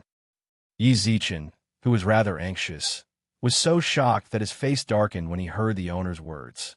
On the other hand, the spirit phoenix acted as if she didn't hear anything. Her eyes were filled with love as she held the bunny plushie. I want it. Okay. Yi Zichen took out an Amazon coin. One Amazon coin was definitely enough for this or a plushie. Yi Zichen pursed his lips before the owner gave him change. What is it? She noticed that something was wrong with Yi Zichen's expression, so she asked, What's wrong? I have to go to Green River Planet, so I can't shop with you anymore. What are you going there for? My friend is in some trouble. I have to go and deal with it. Actually, Yi Zichen did have the thought of inviting the Spirit Phoenix along at the start. There was a sovereign-level expert there. Naturally, Green River Planet's trouble wasn't really trouble. However, when he thought about it, the relationship between him and the Spirit Phoenix wasn't that close. It wouldn't make sense for him to order a sovereign around for such a small matter. What's more, now he had the hollow or set. Even if he faced a universe warlord-level expert, it wasn't that he wouldn't be able to put up a fight. Trouble. How are you going there? The Spirit Phoenix frowned, while Yi Zichen pursed his lips. Of course we'll take the planet's cosmic flight. Take the flight. By the time you arrive, your friend will already be dead. Venerable Spirit Phoenix shrugged. You seem to have forgotten about the most important issue of time. Regardless of whether you fly a spacecraft or a plane, it will take at least 10 hours to reach the Azure River Planet. That's right. Yi Zichen thought for a while, then nodded. He naturally knew this, but if he didn't do this now, would he be able to teleport directly to the Azure River Star? Haven't you considered other methods? Venerable Spirit Phoenix asked. What way? There were only 2 ways to travel to another planet. One was to take a space flight, and the other was to pilot a spaceship. As for the rest, for example, Venerable Spirit Phoenix narrowed her eyes as she held the little rabbit in her hand. I'll be so kind as to take you there as a gift in return for buying this little rabbit for me. Stand still. Before Yi Zichen could react, he felt someone grab his shoulder. When he came back to his senses, he was already in the universe outside the planet. Everyone on the streets of the Blue River Star stared at where they left. Just what did I say just now? The stall owner couldn't help but gulp with lingering fear. He was only at the 3rd level of domain, so he couldn't tell how strong the person was. From Venerable Spirit Phoenix's appearance, he subconsciously thought that she was also at the domain level, or at most a star level. Who would have thought? Spatial teleportation. If he didn't remember wrongly, this seemed to be a technique that only experts above the sovereign level could use. Sovereign. There's actually a sovereign in the Blue River Star. Just moments ago, Yi Zichen bought a doll from his stall, and he even called her Little Lady Sovereign. Z's. These 2 planets are rather far. Venerable Spirit Phoenix squinted her eyes as she stood in the cosmic void, then locked onto a green planet with life in the distance. Let's go. With that, Yi Zichen still didn't have any time to respond. Yi Zichen felt his shoulder being grabbed once again, and when he came back to his senses, hustle and bustle. Yi Zichen had already arrived on a planet with life. Their arrival was very sudden, so the people on the surrounding streets didn't notice how they arrived. This is Green River Star? Yi Zichen looked around and the green sky. It seems like it. Venerable Spirit Phoenix nodded. It didn't even seem to be 3 minutes from start to finish. We're already here? Isn't a sovereign-level expert way too fast? Who knows how many times faster than spaceships and flights? Don't think too much. Suddenly, Venerable Spirit Phoenix spoke up as if she saw through Yi Zichen's thoughts. I used spatial teleportation just now, a technique that only sovereigns can use. It's fine for short distances, but this kind of technique consumes a lot of stamina and energy. If the distance is too long, then even sovereigns and lords won't be able to last too long. What's more, if you use spatial teleportation and get ambushed by the enemy, then it will be very hard for you to face them in peak condition. Spatial teleportation also places a huge burden on the body. Unless it's an emergency, very few sovereigns and above would do it. I only dared to do it because I saw that you were in a hurry, and there aren't many experts in this galaxy. Thank you. Yi Zichen thanked Venerable Spirit Phoenix sincerely. He could already feel the drawbacks of spatial teleportation from Venerable Spirit Phoenix's words, but she still did it. I owe Venerable Spirit Phoenix a favor. Venerable Spirit Phoenix was stunned for a moment.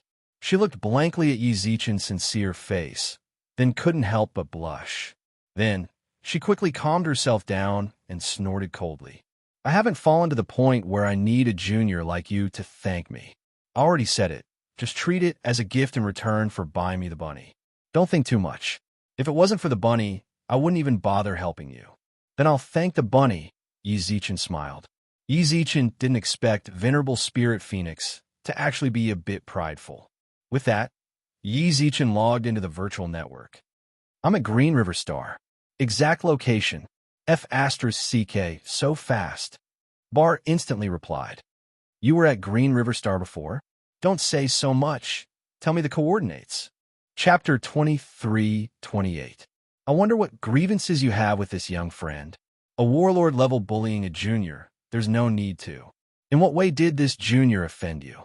I can apologize on his behalf. In front of a house on Azure River Planet.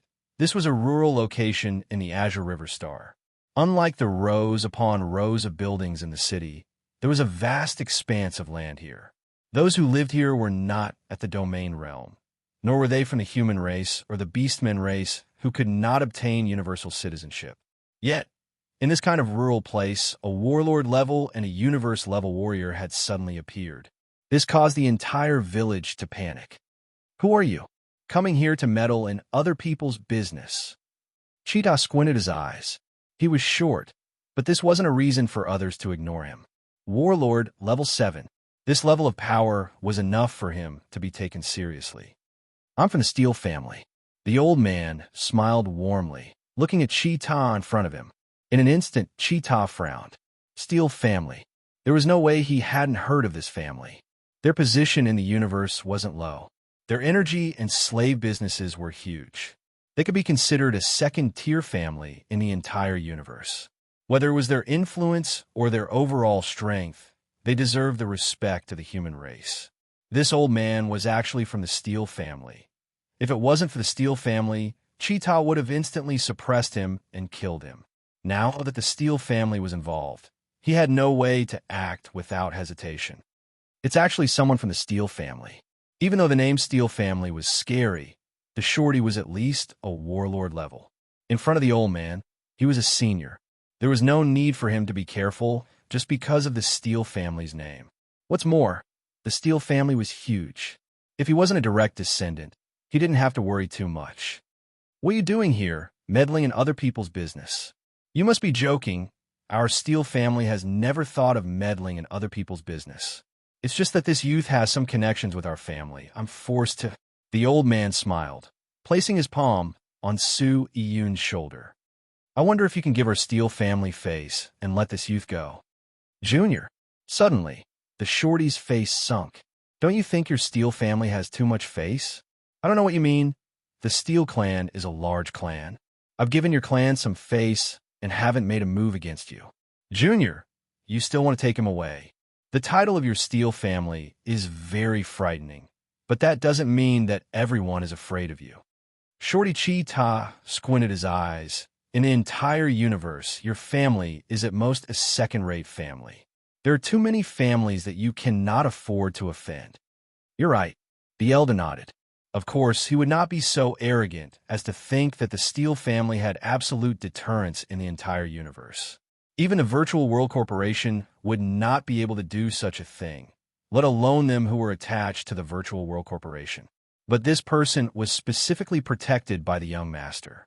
Moreover, this young man seemed to have a very close relationship with that young master. Since that's the case, hurry up and scram. In an instant, the tower's momentum increased. The turbulent energy of the universe gathered around him. Under his pressure, the ground around the village started to crack, and the houses started to collapse. Many of the villagers ran into the distance. The elder furrowed his brows and adjusted the surrounding energy of the universe, wrapping himself and Su Iyun within it. Warlord rank. As expected of a warlord rank. Under the pressure of a warlord rank, the elder's eyes began to show signs of strain. Senior, don't worry about me. Sensing the change in the elder's expression, Su Iyun spoke up. You're the person the young master wants to protect. Even if you die a horrible death, how could this old man abandon you? The elder laughed, then squinted at Cheetah. By acting like this, you destroyed their homes. They're just ants, not even cosmic citizens. I'm already being merciful by not killing them. Cheetah roared angrily. Why must you do this, sir?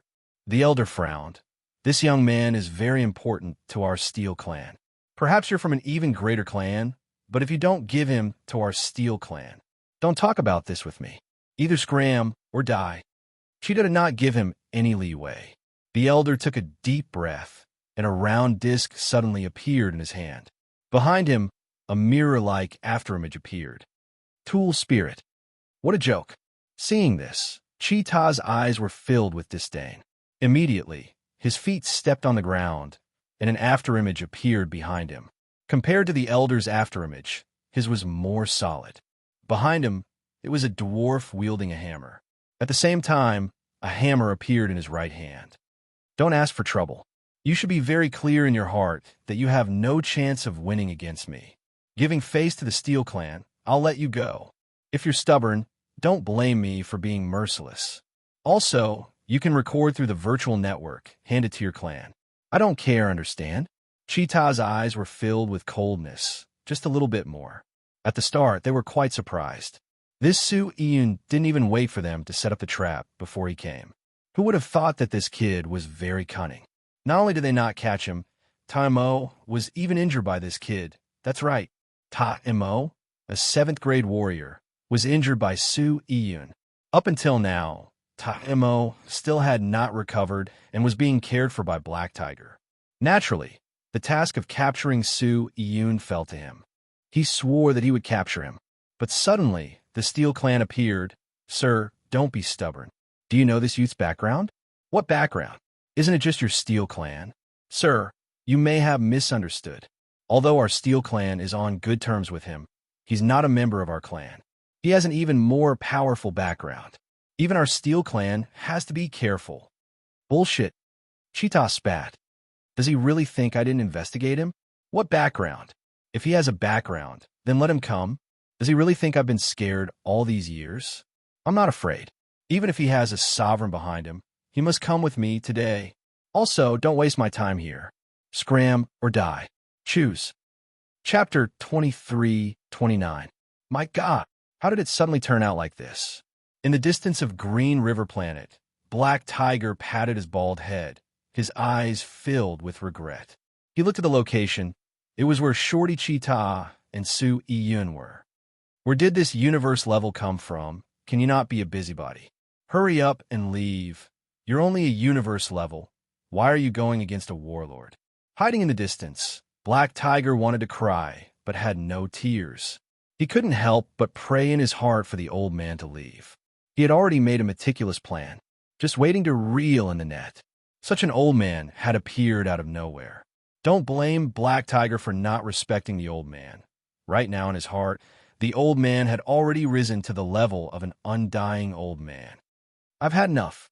Black Tiger waited here for close to 10 minutes. That old man had no intention of leaving at all. Even though Cheetah was prepared to make a move, that old man, who is only a universe level, actually didn't leave, looking like he wanted to fight Cheetah. Crazy. He was definitely crazy. The difference between a universe level and a universe warlord wasn't just a little bit. What's more, Cheetah wasn't just a newbie warlord.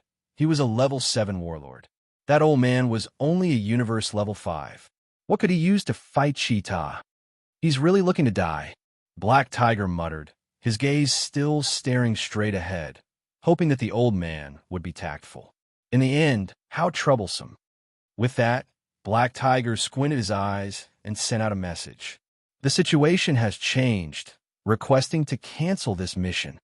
After sending the message, Black Tiger silently looked at Su Iyun and shook his head, sighing in his heart. It clearly has nothing to do with you. Why did you come to die? Isn't it better to live? One had to know that to be able to reach the universe level was already considered a small accomplishment in the universe. If one didn't have too much ambition, with a universe-level strength, one could easily find a small life planet and live out their lives peacefully. To be able to reach such a level, this was already very rare and precious. To reach the universe level, not only did one need talent and hard work, it also proved that one had some luck. Yet, he didn't properly protect what he had now. Sighing in his heart, Black Tiger couldn't bear to watch any longer. The result could not be reversed at all. Cheetah was originally a dwarf, and his martial soul was that of an elder of the dwarf race's heroic soul palace. This kind of martial soul was ridiculously powerful for a dwarf like him. If he was serious, he would even be able to put up a fight against a general. Black Tiger's exclamation was not groundless. Standing in the middle of the whirlpool, the old man really felt a surging sense of oppression when he faced the pressure of the tower. He was definitely no match for the general in front of him. If the two of them were to fight, it was very likely that he would be killed in an instant. Even if he used all his trump cards, in a situation of absolute strength, he had no chance of winning. He was never a genius. If he was a genius, he wouldn't still be at the universe level in his current state. If he didn't have the strength to challenge those of a higher level, he'd be facing Tower, who possessed the dwarf elder martial soul of the dwarf heroic soul palace. What he was doing now, this was like a mantis trying to stop a chariot. When I tell you to run later, do your best to leave this place. The old man took a deep breath and spoke to Suyun. He no longer hoped for the two of them to escape unscathed. All he could do was try his best to complete the mission his young master gave him, to ensure Su-Yun's safety. Senior. Then from the old man's eyes, Su-Yun could already see his final struggle. Senior, this all started because of me. I think it's better for you to leave. At most, I'll just leave with him. I'm also a universe citizen. He can't possibly kill me. Kid, you're thinking too simply. Or perhaps I should say that you think the universe citizen laws are too absolute. The old man patted him on the shoulder and smiled. If the universe citizenship laws restrictions were really that strong, then would the human race still have people dying? The citizenship law is actually written for the weak. The weak use it to seek the slightest possibility of survival. The weak also abide by these rules. But in front of the strong, this citizenship law is not as practical as a universe coin. It was just a short sentence like that. However, it was a painful description of the bloody situation in the universe. Strength. That was the strongest proof of survival in the universe. As for the universe citizen laws, just like the old man said, if the strong wanted to abide by them, then they would. If they didn't, so what if they didn't abide by them? A warlord killing a domain level. Who would think that the warlord violated the universe citizen laws? What they thought was, it must be that reckless domain level, using the existence of the citizenship law to disrespect senior battle general. In other words, a warlord, considering the existence of the citizen laws, wouldn't act within the universe planets, but what about outside the universe? Or perhaps, if he didn't kill you, he would cripple you for life and destroy your realm. What would you say? There are loopholes in the law. To think that one would be absolutely safe just because of the laws, that didn't exist. The benefits of the laws were for the strong. The rules of the laws were for the weak to abide by. Looks like you don't want to leave? Cheetah squinted his eyes, looking at the old man in front of him. He couldn't be bothered to say any more nonsense. The large hammer in his hand instantly smashed down. Run!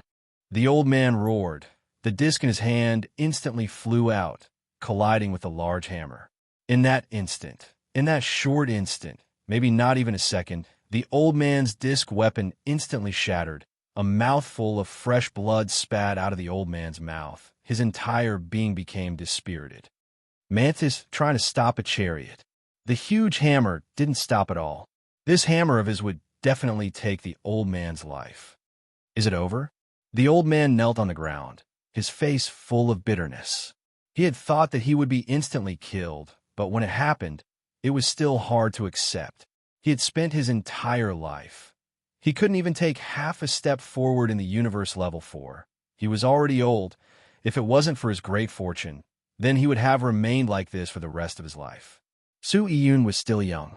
His future still had limitless possibilities. Who knew how far they had run in that instant? As long as he could meet up with the young master, Long River.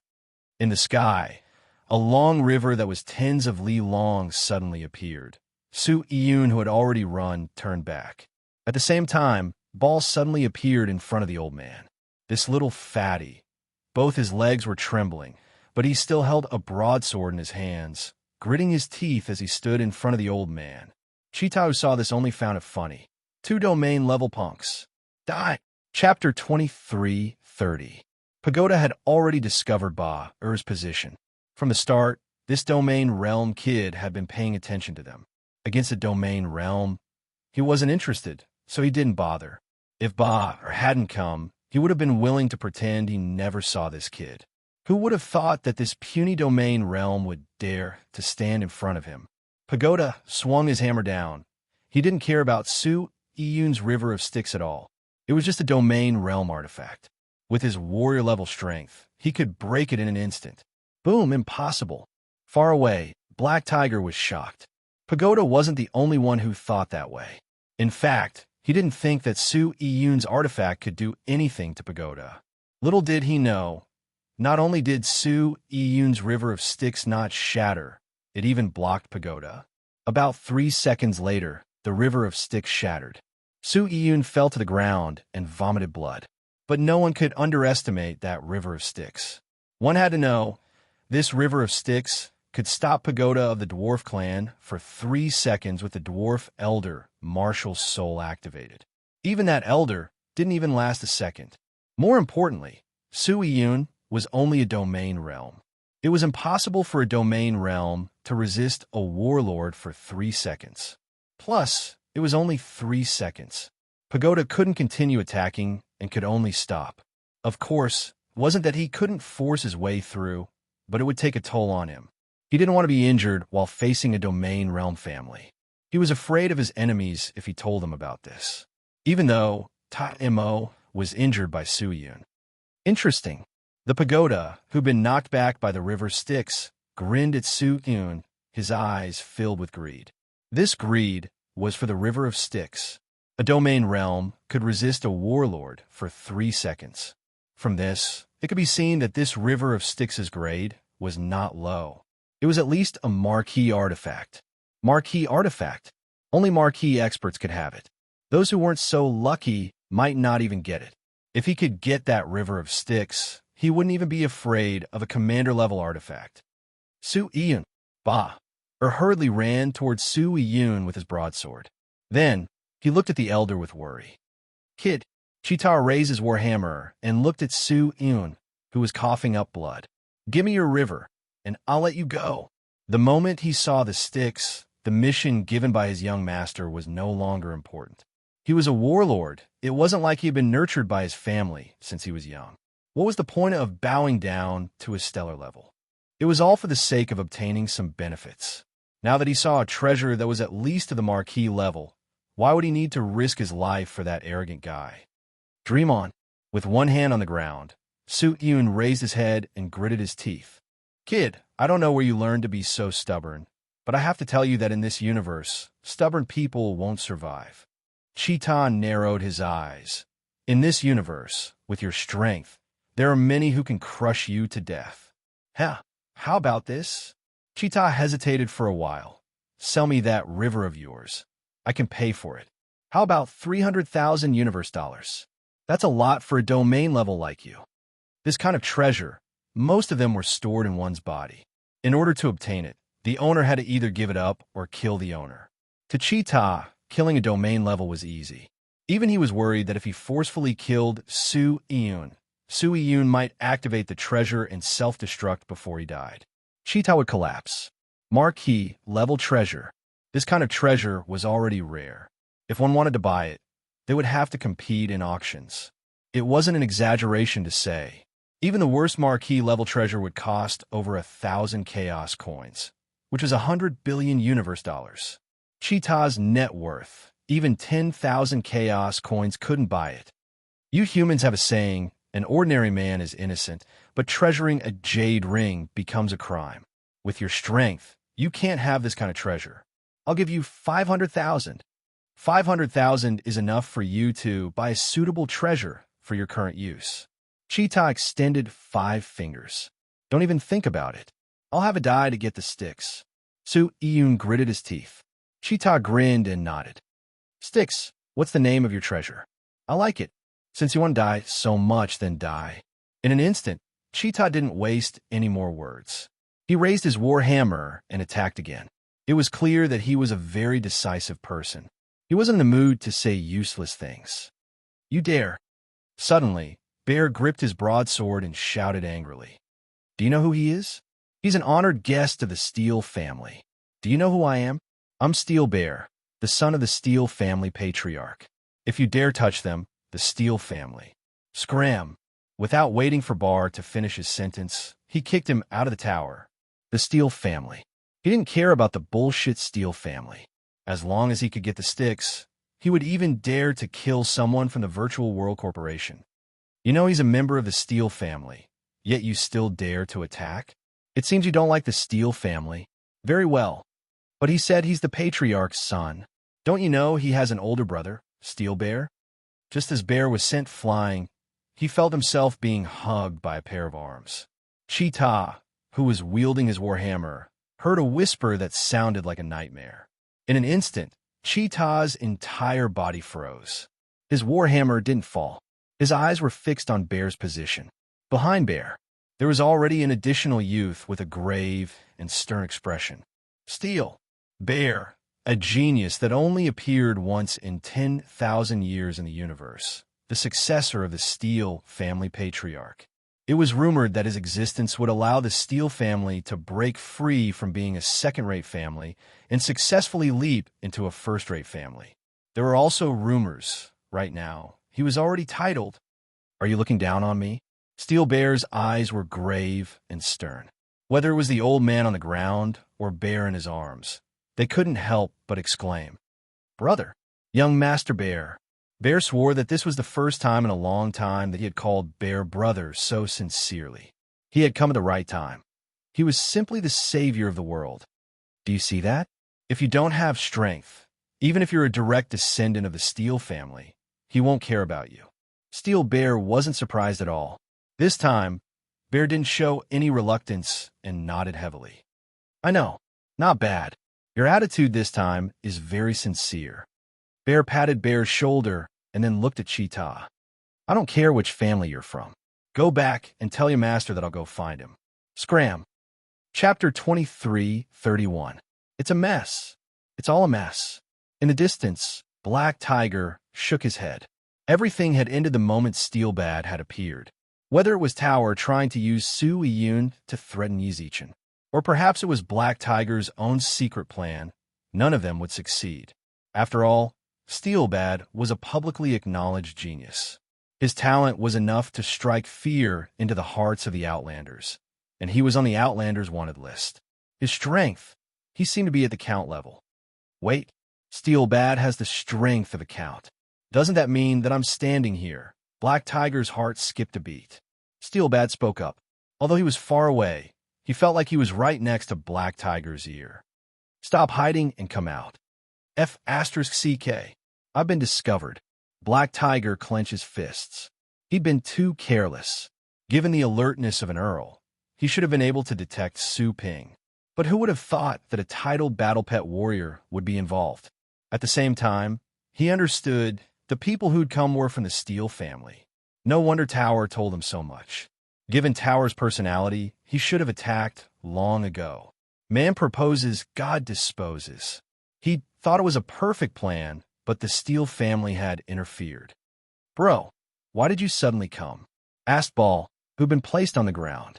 I just happened to come here to take care of business, Steelbad replied casually. Steelbad replied casually and patted Bar's shoulder. How is it? Are you badly hurt? I'm fine, huh? Bar grinned and shrugged, pretending to be relaxed. I'm pretty good at taking hits, and he didn't hit me too hard. Luckily, you came in time. Otherwise, my friend would have been captured. Oh, Steelbad squinted his eyes. Ball pointed at Su Iyun. That's him. Bard nodded in response, but he had no intention of opening his mouth. No matter what, he was also a Count, while Su Iyun was only at the domain level. Their positions and strengths weren't equal, even if Su Iyun was a genius. Wasn't Ball one? He was a genius recognized by the entire universe. It's not bad to be able to make a few friends. Steelbad smiled, then squinted his eyes and looked into the distance. Still not coming out? Are you really going to let me treat you? I already gave you a lot of face just now. Steelbar's voice fell. The surrounding people were a little confused. Who's hiding? Could it be that someone else was paying attention here?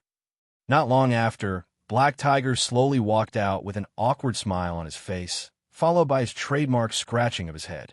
When he saw the Black Tiger, Tower, who was holding the war hammer, was stunned. Why are you here? Aren't you taking care of Ta-Mo? Ta-Mo was severely injured. Black Tiger volunteered to stay and take care of him. Cheetah didn't think too much about it. Besides, the way he saw it, he didn't need Black Tiger's help to pursue Su Eun, so he agreed. Black Tiger actually appeared here. I'm just worried about him. Black Tiger frowned. His eyes revealed a troubled and worried look. He scratched his head and said, Brother Ta-Mo has hurt me. I'm afraid that he will hurt you too. Since you're already here, why don't you come out? The tower asked.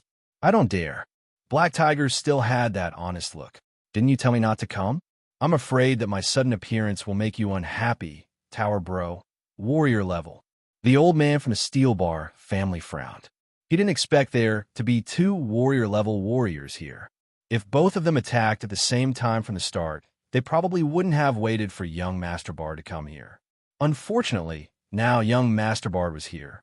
With young Master Bard here, these warrior-level warriors had no chance of attacking them. The old man and Su Eun gathered next to Steel Bar. Not far away, Black Tiger also walked up to Cheetah. Big bro Cheetah, you won't blame me, right? Black Tiger scratched his head. He looked as honest as he could be. No one would have any other thoughts about him. Why would I blame you? Cheetah always had a good impression of Black Tiger. He was honest, simple, and didn't seem to have any ulterior motives. He didn't have any desire to fight for power. He was hardworking. He came here because he was afraid that something would happen to him. Cheetah naturally wouldn't blame him. That's good. Black Tiger breathed a sigh of relief. Then, he glanced at Bard behind him. Brother Cheetah, what do we do now? We probably won't be able to catch that Su Eun. I know. Cheetah was unwilling to give up.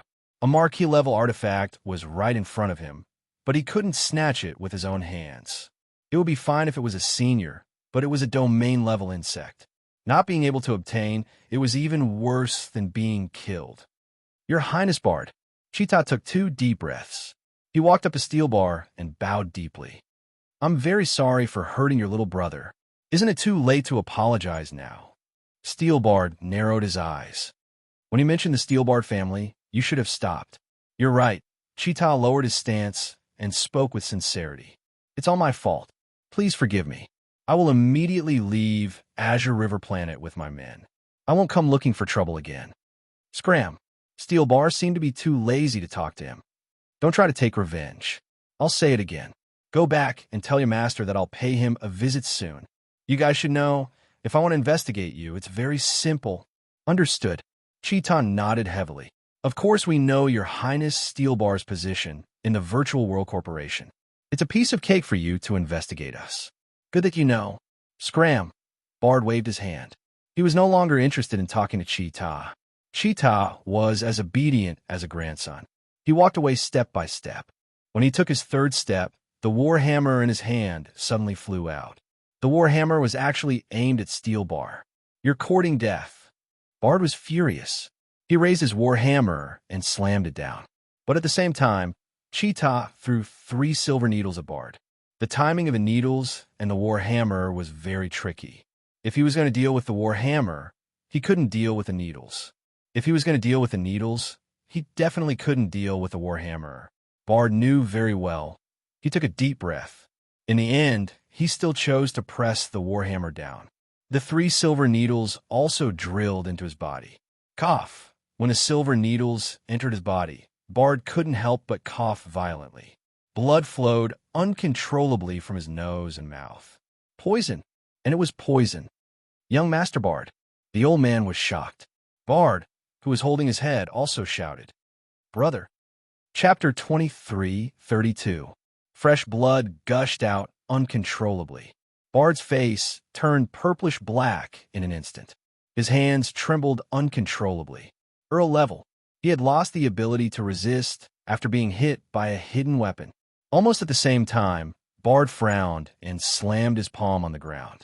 With him as the center, suddenly, a barrier appeared and a wisp of green smoke was released. Brother! Bard's eyes were filled with worry. He would never have thought that Bard would fall for such a small trick. It's all my fault. It's not your fault. Bard panted heavily. He raised his hand as if he wanted to touch Bard's head, but he did not have the strength. His body did not allow him to do so. Seeing this scene, Bard hurriedly moved closer. Bard smiled knowingly, but he could not help but spit out another mouthful of blood, splashing onto Bard's face. Brother, don't worry, I won't die. Bard grimaced, blood flowing from his mouth. I've already sent out a signal. The people from a virtual world group will definitely come here when they see it. Brother, Bard was already crying his eyes out.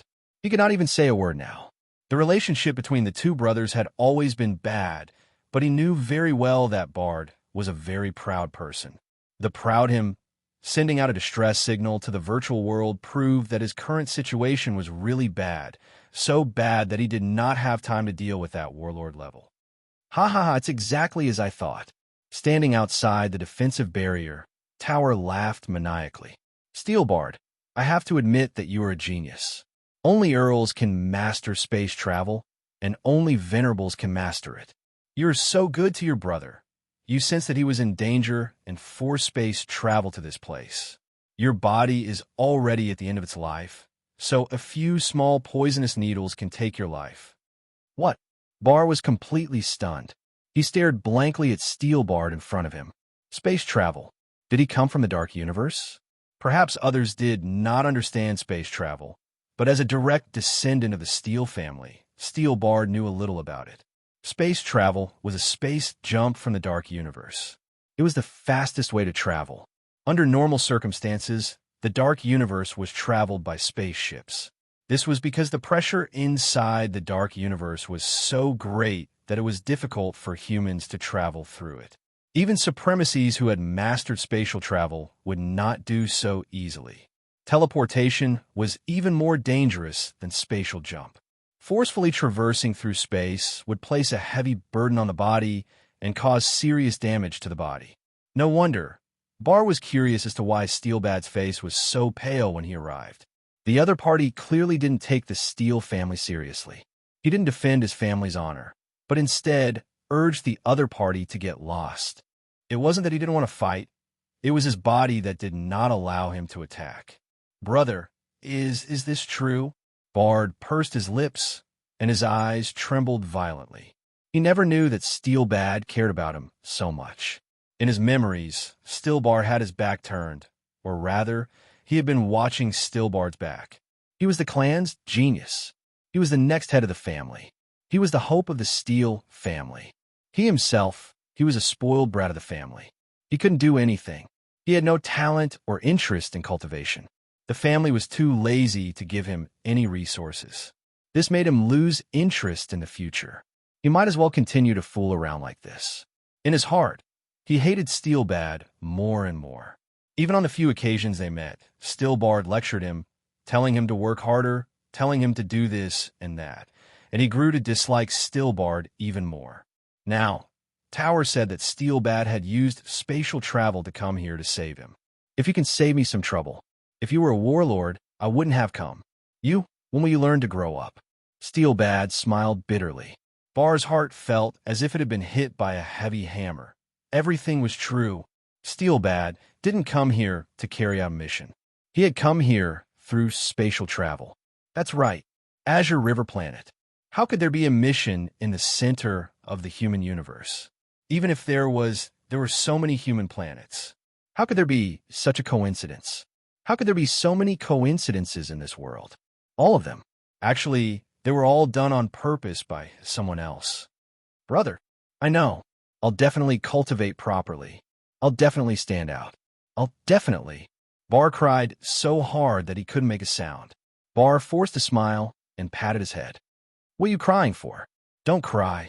I told you I won't die. Don't worry. You're still comforting your brother at a time like this? Tower grinned. You should be very clear about your situation. The poison is about to invade your heart. What a pity. Such a genius of the universe is going to die in my hands. As a human, you attacked a human prince. Are you planning to betray the human race? The Steele family elder scolded angrily. He had already informed the upper echelons of the Steele family. He had even submitted Tower's appearance. Even the people here would die in a moment. Tower would also be wanted by the human race. Don't use the human race to pressure me. Do you humans treat us dwarves as your own? Tower grinned. He gripped his hammer and viciously smashed it down on the defensive barrier. You're quite aggressive. Let's see how many of my hammers he can take. Tower was indeed a rare, decisive person. Compared to talking nonsense, he preferred to act directly. He knew very well that the smoke just now was a distress signal. He had to deal with all of them and take the river Styx before the people from the Virtual World Corporation arrive. Also, he had everything from Bard. As a prince, he definitely had more treasures in his hands. Big Brother Tower, you're crazy. Black Tiger ran up from behind and grabbed Tower's arm. They're from the Steele family. They're the princes of the Virtual World Corporation. Let go. Cheetah flew into a rage and slapped Black Tiger's face. Mind your own business. Do you believe that I won't kill you as well? Boom, boom, boom. Cracks began to appear on the barrier in less than 10 blows. Even then, there were still no reinforcements from the Virtual World Corporation. Why aren't they here yet? Ball rubbed his hands anxiously. Don't worry, the people from the Virtual World Corporation will come, Bard comforted. Ball shook his head. I'm not waiting for them. Then who are you waiting for? Kill. A flash of sword light suddenly appeared in the sky. Then, the black-robed Yi Zichen and Venerable Spirit Phoenix appeared in front of the barrier. Chapter 23:33. Yezi! Stillbar cried out in alarm. It had already been more than half an hour since Yi Zichen contacted him. In Bar's opinion, he should have arrived a long time ago. A ray of sword light caused Cheetah, who was holding a hammer, to instinctively retreat dozens of meters. Yi Zichen also looked behind him. The situation was worse than she had imagined. Star State. Ha. This is really interesting. I've been in the universe for so long, but I've never met so many fearless juniors. The pagoda's eyebrows were ferocious. The color in his eyes had already begun to turn somewhat deranged. Soon, as he looked at Yi Zichen, he couldn't help but frown. He frowned at Yi Zichen's face, then took out a crystal, which reflected Yi Zichen's photo. It's you. The tower grinned. Good. I didn't expect that you would come to me on your own before I took the initiative to look for you. From the words of the living tower, Yi Zichen could already sense that the person in front of him seemed to be looking for him.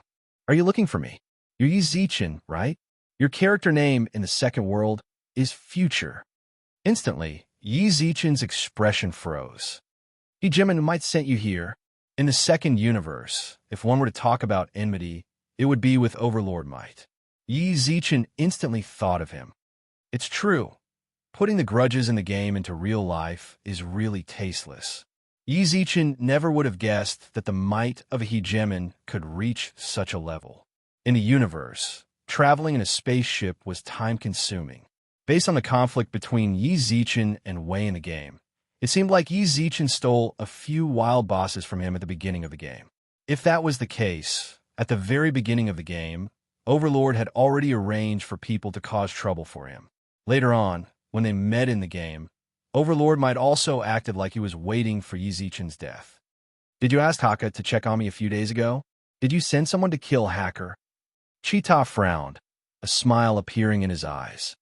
I didn't expect you to be so decisive. Looks like the person they're looking for is you. Venerable Spirit Phoenix squinted her eyes and smiled, while Yi Zichen nodded noncommittally. If he still couldn't figure out the purpose of these people at this point, then he was really stupid. Do you need my help? Venerable Spirit Phoenix asked. Can I? Yi Zichen's eyes revealed a hint of surprise. It would naturally be best if the Venerable Spirit Phoenix could help. No. Venerable Spirit Phoenix changed the topic. I'm not your hired thug. Of course, if you have the money to hire me, it's not impossible. Stop. Yi Zichen wouldn't be able to afford to hire a superior level fighter, even if he sold himself. He let out a soft sigh, feeling a little disappointed. Fortunately, Yi Zichen had never thought of letting Her Majesty Spirit Phoenix do anything. She was merely a warlord. Since he had the hollow, or set, it was not like he did not have the strength to fight. I'll leave them to you. Yi Zichen glanced at the heavy man behind him. He had met Steelbard once before, but he did not expect Steelbard to be here as well. His situation seemed to be the worst among the heavy ones. He was already an earl, wasn't he? A while ago, Steelbard had mentioned to Yi Zichen that his older brother was already an earl when he was free. At that time, Yi Zichen had been amazed by Steelbard's genius, and had comforted Steelbard, telling him not to be discouraged. A earl was actually heavily injured by a warlord. All right, leave it to me. Venerable Spirit Phoenix did not refuse. No matter what, he's someone from the Virtual World Corporation. It's no big deal to help. At the location Bar had sent, Yi Zichen and Venerable Spirit Phoenix were already hurrying over. However, Bar had sent Yi Zichen the map, and Yi Zichen wanted to send it to Venerable Spirit Phoenix, but was refused. Thus, he had no choice but to tell them verbally, which resulted in them not arriving even after half an hour. Furthermore, it was a distress signal from Steelbard. They had just guessed that it was the location they were supposed to be at, so they hurried over. See that, during that time, Venerable Spirit Phoenix raised her eyebrows towards Steelbard. This is the result of traveling through space. Travel. That's right. Venerable Spirit Phoenix shrugged. The Venerable Spirit Phoenix shrugged. I can tell that he traveled through space to get here. He has just reached the titled rank, and he has learned to travel through space. What a genius. It's a pity that he tried to travel through space too hard. His body is running out of oil, and he was poisoned. It's lucky that he ran into me. Otherwise, he would have died. Sorry for the trouble. Yi Zichen nodded. Yi Zichen nodded, while Venerable Spirit Phoenix nodded as well, then left. Be careful. If you get beaten to death, I won't be able to explain it to my little sister. I know. Yi Zichen smiled wryly, then gripped his sword. Venerable Spirit Phoenix didn't pay any more attention to him, and directly walked through the barrier. Steelbard, who was sitting on the ground, instantly opened his eyes wide. Venerable Spirit Phoenix signaled him not to speak. You were the one who sent the distress signal, right? Yes. Give me your hand. Steelbard reached out his hand without any hesitation. The senior in front of him had walked directly into the barrier from the outside. If he wasn't wrong, this should be a sovereign-level senior. It's really hard to imagine. Bar's good friend actually has a sovereign behind him. Just the appearance of this sovereign-level senior was enough for the Steeler family to treat Yi Zichen as an esteemed guest. You were a bit careless. A warrior-level hidden weapon was thrown out, yet a count level like you was hit? Steelbard, who was grabbed by the arm by Venerable Spirit Phoenix, could clearly feel a scorching energy coursing through his body. The 3 poison needles in his body, they were also completely captured by the energy. Actually, forcing the poison needles out was very simple, but he already had no energy left after traveling through the universe. His body was in a very bad condition, and he was poisoned. The poison prevented him from gathering energy. Thus, it became a vicious cycle. Senior's teachings are correct. Steelbard didn't retort. He merely watched as Venerable Spirit Phoenix patted his junior, causing the 3 poison needles to fly out of his body and onto the ground. Then, Venerable Spirit Phoenix went to take a look at the poison needles. It's all right. It's not a strong poison. With that, Venerable Spirit Phoenix took out a pill and chucked it into Steelbard's mouth. Recover well. Senior, are you not going to care about Brother Yi? Steelbard asked. From his perspective, Yi Zichen, who was at the star level, was like a mantis trying to stop a chariot. He wanted to go up himself. What can I do? Venerable Spirit Phoenix twitched her mouth. Let him fight. Chapter 2334. If Yi Zichen knew what the Venerable Spirit Phoenix said, he would definitely explode. What do you mean I want to fight? I don't want to fight, okay. Even an idiot would know that a star level fighting a warlord level was no match.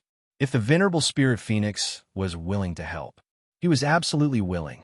What's more, with the Venerable Spirit Phoenix here, he actually had a lot of trump cards that he couldn't use.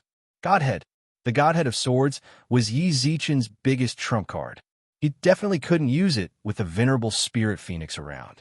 But without her, after learning about the situation of the God race from her, he definitely wouldn't use it lightly. Then there was the Elemental Spirits. It could be said that he couldn't let anyone else know about his many methods. Any one of them would bring him trouble. The only thing he could rely on was the hollow or set. Although a complete set was very expensive, it was something he could buy, unlike the elemental spirits or godheads that would cause chaos. Training. Steelbad, who was sitting within the barrier, was shocked when he heard the Venerable Spirit Phoenix's words. If it was training for the younger generation, a battle between stellar-level warlords felt a little too exaggerated. One could comprehend the laws of the universe when they reached the universe level, obtaining a martial spirit and controlling the elements. Steelbad could understand if it was a star system level. That was how he had gotten through step by step back then, as expected of a venerable one. That was because of the absolute strength of a venerable. They didn't need to worry about anything happening in between. With their strength, they could act the moment Yi Zichen was in danger. At that moment, the Venerable Spirit Phoenix gazed into the distance. She looked at the blue sky above her head. A hint of a smile appeared in her eyes. F*CK. That old hag noticed me? At this moment, in the void of the Blue River Star, the space elemental sprite leisurely was hiding in the void, secretly watching the situation below it. Since she agreed to Rouge's words, she would definitely do it seriously. After leaving the land of time, she traveled through space to Blue River Planet. After confirming Yi Zichen's location, she followed him here. Along the way, she had been worried about whether the Venerable Spirit Phoenix would notice her or not. Just now, from the Venerable Spirit Phoenix's gaze and smile, she was certain that she definitely noticed her. Well, what should I do? I'm so scared. Yu pursed her lips and rubbed her hands together.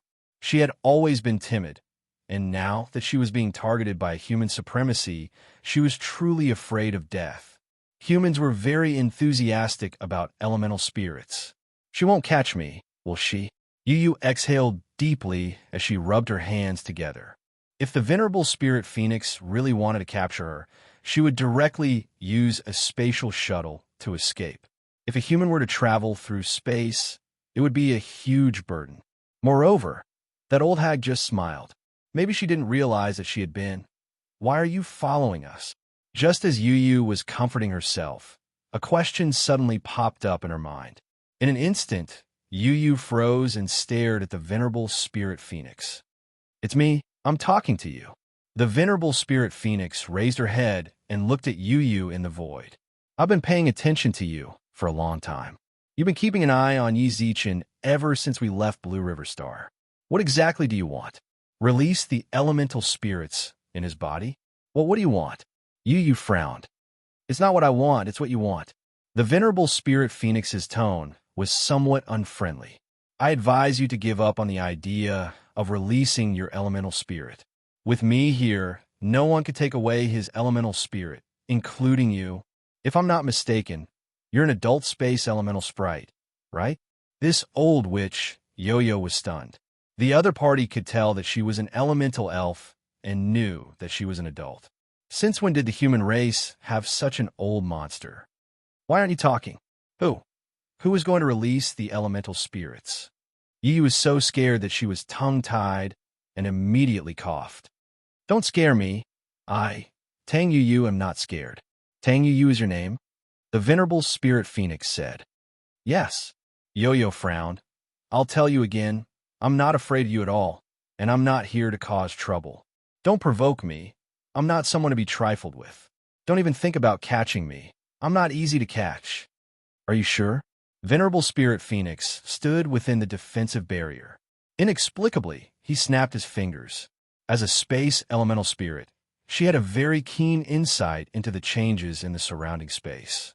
She instantly felt that the surrounding space had been sealed. More importantly, she was actually unable to jump out. It's too easy for me to catch you. You're the worst adult space elemental spirit I've ever seen. The venerable spirit phoenix shrugged, then snapped his fingers again, releasing the space around Tang Yu. Don't be afraid. I don't have any interest in you space elemental spirits. As you can see, your space elemental spirits' attainments in space are inferior to mine. What are you trying to do? Yu frowned. I should be asking you that. The venerable spirit phoenix said, Why do you keep following him? He's just a star-stage salted fish. He doesn't have any bright spots. Why is this spatial elemental spirit following him? What does he have that's worth following?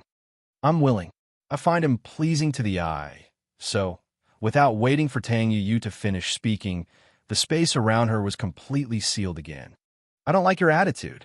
The venerable spirit phoenix squinted her eyes, which flashed with coldness. I was asked by someone to take care of Yizichin for 10 days. I can leave after 10 days, Tang Yu replied. Take care of him for 10 days? The venerable spirit phoenix looked at Yu, who was in the sky, and released the seal around her. Why? It seems like this guy will be in danger. My friend told me to come and take a look. If he's in danger, then I'll save him. Who's your friend? Is he an elemental spirit as well? No, Tang Yu lied. It's a human. I have a rather good relationship with her. She calculated that Yi Zichen was in danger, so she told me to. Are you sure? Of course. Tang Yu nodded with force, while her face was filled with innocence. I never lie. That's how it is. I'll leave after 10 days. Where's the danger coming from? I don't know. Tang Yu twitched her mouth. She didn't say anything. She just told me to come here. But it seems like the danger is very serious. Why? Because you're here, Tang Yu said. With you by his side, the fact that he's still in danger proves that the danger comes from the Venerable One? Yes. Chapter 23:35. The danger came from the Venerable One. Venerable Spirit Phoenix did not say a word as she looked up at the void surrounding the Azure River Star. How could there be a venerable in such a small place? Since you're a venerable, there's no use even if you come. If there really was a supremacy here, forget about helping. It would already be great if you weren't captured, said the Spirit Phoenix. Hearing that, Tang Yu clenched his fists. This was the most humiliating day of her life as a spatial elemental spirit. As a spatial elemental spirit, she could even escape from the Reaper's spatial seal, yet she had encountered this old monster. Whether it was his eyesight, strength, or even his mastery of space, he was superior to her, an elemental elf. The space elemental sprite had been sealed. What a shame. Clenching his fists angrily, Tang Yu frowned. I didn't know it was a venerable before I came. Is that so? The venerable spirit phoenix tilted her head and pondered for a long time. It was hard to imagine that such an adorable expression would appear on a venerable expert. All right, since that's the case, let's cooperate. I'm not interested in you.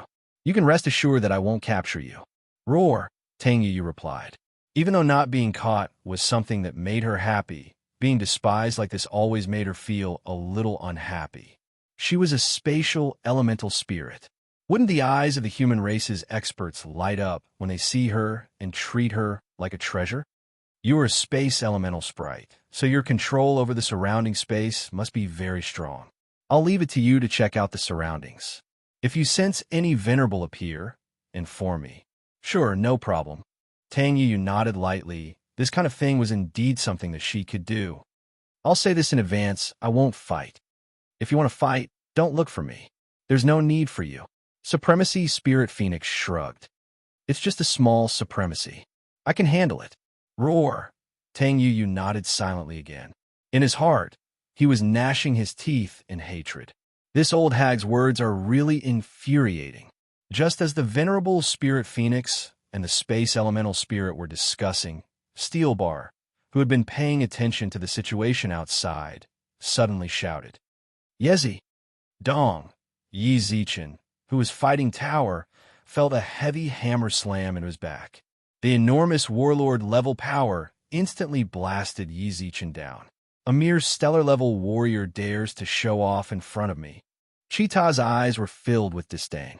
If nothing out of the ordinary happened, Yi Zichen was definitely dead for sure. That was his personality. No matter who he faced, he would give it his all. Just now, He'd used all of his warlord-level strength. The hammer struck Yi Zichen squarely in the back.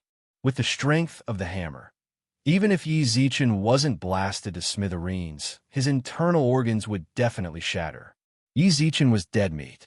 He couldn't be bothered to check on Yi Zichen any longer. He gripped his warhammer and walked towards the barrier. Yi Zi, Ball, and Su Yun shouted with bloodshot eyes. Ever since Yi Zichen started fighting Chi Ta, the two of them had been worried for him. From Bar's perspective, Yi Zichen had no chance of winning. No matter what, Yi Zichen was a warlord-level warrior. Su Yun, who had been through many life and death situations with Yi Zichen, hoped for a miracle. In his mind, Yi Zichen was always able to give people unbelievable endings. Steelbad also frowned deeply. However, when he saw the Spirit Phoenix's expression, he did not reveal a worried expression like Su Yun and Ball. The fact that the Spirit Phoenix wasn't worried meant that Yi Zichen was still alive. Stellar level, he's still fine after getting hit by a warlord-level hammer. Black Tiger, go and record it and send it to Young Master. Cheetah twisted his neck in satisfaction as he held his hammer. Then, he slowly walked towards the defensive barrier in front of him. He raised his hammer high up in the air. Slash. Suddenly, a golden light leaped out of the crater and engulfed Cheetah. Then, Yi Zichen appeared from the crater. He stood beside the crater with a long sword in hand. So painful. Yi Zichen couldn't help but clutch his chest. The armor in front of his chest had already caved in. Even the hollow or self-recovery ability did not allow the armor to recover in a short while. It had to be said, the hollow or negated 99% of the hammer's power. Even so, Yi Zichen still felt like his blood was boiling. At the end of the day, it was because the warlord level was too strong and he was a stellar level. If he was a stellar level, then his situation would be much better. You're actually still alive. Cheetah, who walked out of the golden light, revealed a look of shock in his eyes. He looked at Yi Zichen, who was grinning in the distance, and swung his hammer down without any hesitation. "Huh, raise your sword." Yi Zichen gripped the weapon in his hand and blocked Cheetah's hammer with clenched teeth. The weapon shattered the moment it came into contact with the hammer. The hammer landed on Yi Zichen's shoulder without any problems. This caused Yi Zichen's shoulder to sink downwards. How could this be? Cheetah stared at Yi Zichen's robe. Hollow, or Steelbat exclaimed. It's actually a full set of hollow, or equipment. While exclaiming, Steelbat also couldn't help but look towards the Spirit Phoenix. No wonder the Spirit Phoenix could be so calm. An entire set of hollow or equipment. Even a warlord would have to negate a lot of the force. As expected of the Spirit Phoenix, such extravagance. Ignoring everything else, just this set of hollow or equipment would cost at least a few billion. Even the Steel family, Yi couldn't make this sort of complaint. Hollow or it's actually hollow or... Cheetah also recognized it. His eyes turned red as he looked at the set of hollow or equipment. Why? The Domain Level Junior has a marquee level treasure. A Stellar Level Junior is wearing a full set of hollow or equipment. He's a warlord. He can't even compare to a few Domain Level ants. Die! Cheetah's hammer swung down towards Yi Zichen's head when Yi Zichen's weapon shattered. Hollow or could negate the force. However, if it landed on Yi Zichen's head, even if he negated the force would still enter his head. Even if it was just a strand, he was confident that he could turn Yi Zichen into an idiot. The hammer fell. Yi Zichen was shocked when he saw that. He wanted to retreat, but he noticed that Cheetah had already bound the space around him with universal energy. It would take at least a few seconds for him to break free. Those few seconds were more than enough for Cheetah to swing his hammer down. Die! Cheetah's expression turned menacing as he swung his hammer down with all his might. The moment he swung his hammer down, spatial teleportation. Chapter 23:36. In the sky, Tang Yu lightly patted her chest with her small hands. That was a close call. It was fortunate that big sister Yu reacted quickly enough, otherwise that guy would have been beaten into an idiot. Yi Zichen, who was clearly sealed, just as the hammer was about to fall, he suddenly moved several hundred meters away. Cheetah's hammer missed. The ground in front of him cracked. How could this be? Cheetah couldn't help but frown as he looked at Yi Zichen, who was several hundred meters away. He clearly sealed Yi Zichen just now. Although he couldn't control space, nor did he have any talent in that area, his warlord-level strength was able to compress the surrounding space with cosmic energy. That was definitely not something a star level could break free from. Just as he was hesitating, Yi Zichen hurried in front of the Spirit Phoenix. "Big sis, save me, I really can't beat him." In a short exchange, just now, Yi Zichen truly felt the difference between him and a warlord. With a hollow mind, he could indeed not die against a warlord. But that was just not dying. If he truly wanted to win, he had to use his trump cards. For example, condensing a godhead. With the support of the sword godhead, Yi Zichen could use the defense of the hollow mind to destroy Cheetah's attacks.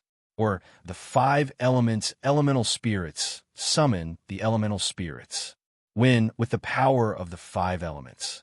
Right now, he couldn't use either of these trump cards. Just relying on his own strength, let alone killing the tower. Even breaking through its defenses was a problem. "Big sis." Yi Zichen hurriedly ran back, while Venerable Spirit Phoenix looked at him with a frown and a smile in her eyes. "You're giving up just like that?" "I'm not giving up. I really can't beat him," Yi Zichen shrugged. "You do it. You can't beat him, or you're not going all out." The Spirit Phoenix smiled, then slowly walked out of the barrier and patted Yi Zichen's shoulder. "You like hiding so much. Are you afraid that I'll find out?"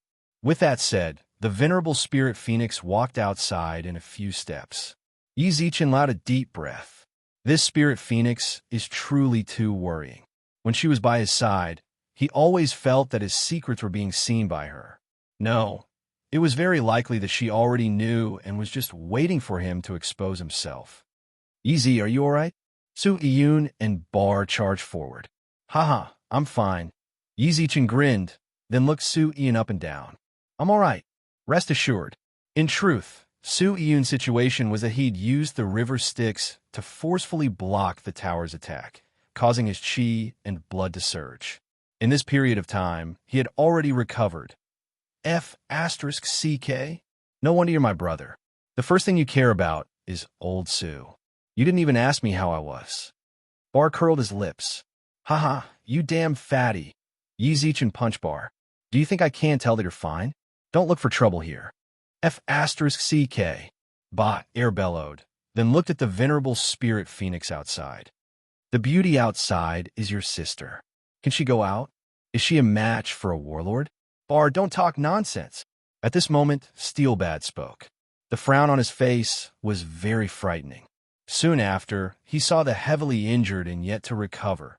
He forced himself to his feet, then tottered over to Yi Zichen and bowed deeply. "Many thanks for Brother Ye's help, and many thanks to the seniors of Brother Ye's clan." "Bard, you're being too serious." Yi Zichen quickly supported Bard and smiled. "What's there to thank me for? You haven't fully recovered from your injuries yet, so you should take care of yourself. We've troubled a Venerable to make a move. If we don't even thank him, our Steel family really wouldn't be able to do it." Steelbad said, "From today onwards, Brother Yi, you're our Steel family's distinguished guest. If there's anything you need in the future, as long as it's within my capabilities, I'll definitely do my best to help." "Haha, good." Still Bard, still Keek, 2 members of the Steel family had already told him the same thing. Bard, Su Iyun, and the old man all looked terrified. "Venerable One." "Brother, you just said the Venerable One. That's why I told you not to talk nonsense." Steelbad frowned. "Do you know who Brother Ye's sister is? She's a Venerable level senior. How dare you talk about a Venerable behind her back? If anything happens, even the clan leader won't be able to save you." Gulp Steelbar was dumbfounded. Venerable realm. One must know that there were only so many supremacies in the entire First Universe. He stared at Yi Zichen in shock. When they first met and saw Yi Zichen take out the Universe Gold card, he knew that Yi Zichen's background was absolutely extraordinary. However, but didn't make friends based on background. Although he was curious, Yi Zichen didn't say. Bar didn't ask, nor did he investigate. Right now, Yi Zichen's older sister is actually a sovereign. Yi. Bar reached out his hand and patted Yi Zichen's shoulder. You really had a hard time hiding it from me. There's actually a sovereign in your family? If she's your big sister, then are there other venerables in your family? Wow. With your background, you used to complain about being poor to me. You're really shameless. It was obvious that Steelbad had misunderstood the situation. Just now, he had called Venerable Spirit Phoenix Big Sister, which made him mistakenly think that she was his biological sister. A misunderstanding is a misunderstanding. What Yi Zichen hated the most was making unnecessary explanations like this. He grinned at Bar. Bar still looked angry, while Bart and the old man looked at Venerable Spirit Phoenix with respect. Su Yun was the only one who furrowed his brows. He and Yi Zichen knew each other very well. It was clear that this venerable was not from the Milky Way. The guy's really done for. Bar grinned as he looked at the people outside who didn't know that a catastrophe was about to befall them. Of all people to provoke, you actually dared to provoke someone with a venerable background. You won't even know how you died. That's right. This champion is in big trouble. Bar nodded in agreement. Everyone looked outside. After learning that the Venerable Spirit Phoenix was a venerable, everyone already knew the result. He saw Venerable Spirit Phoenix leisurely strolled outside, as if she couldn't bring herself to do anything. She stretched lazily. She tilted her head. Then, she stared at the tower of dwarves, who were not even as tall as her. You saw it. That little fellow doesn't want to fight with you anymore, so I had to come out. Actually, I don't like bullying the weak. What a pity. I hate you more. Say it. How do you want to die? I'll give you a choice. Chapter 23:37. It was a very retarded line. If it wasn't for the fact that everyone knew of the Spirit Phoenix's identity, they would have thought that it was the last words of an antagonist that was about to die. But now, Steelbard had already said that the Spirit Phoenix had the strength of a sovereign. No one would think that it was very immature. Most of them just silently mourned for Tower in their hearts. The Spirit Phoenix said that he was going to die. Then he was truly going to die, and no one would be able to save him. Where did you come from? Don't butt in when it's none of your business. Tower's eyes were filled with violence, as if he didn't know that the person standing in front of him was a sovereign. Yet, whether it was a coincidence or not, he didn't use any insults in his words. It was completely the disregard of an ant by a superior. Tower couldn't be interested at all. Have you thought about how you're going to die? The Spirit Phoenix continued to tilt her head and ignored Tower's words as she continued to look forward. You're not going to do it. Seeing that the Spirit Phoenix was still stubborn, Tower raised his war hammer and wanted to step forward. However, before he even took half a step forward, he felt that the space around him had been completely sealed. All of a sudden, he froze on the spot.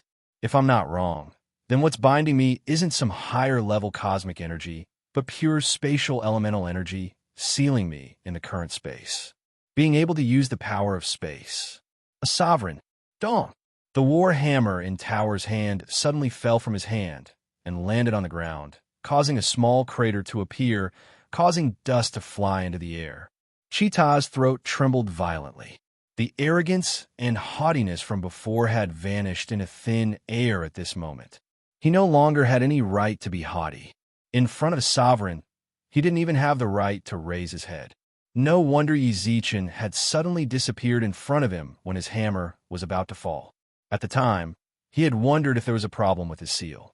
But from the looks of it, the sovereign had been paying attention to Yi Zichen's situation from the very beginning. The fight between Yi Zichen and Tower was a form of training for Yi Zichen. In other words, the person behind Yi Zichen was a sovereign. So was the person with the marquee-level magic artifact.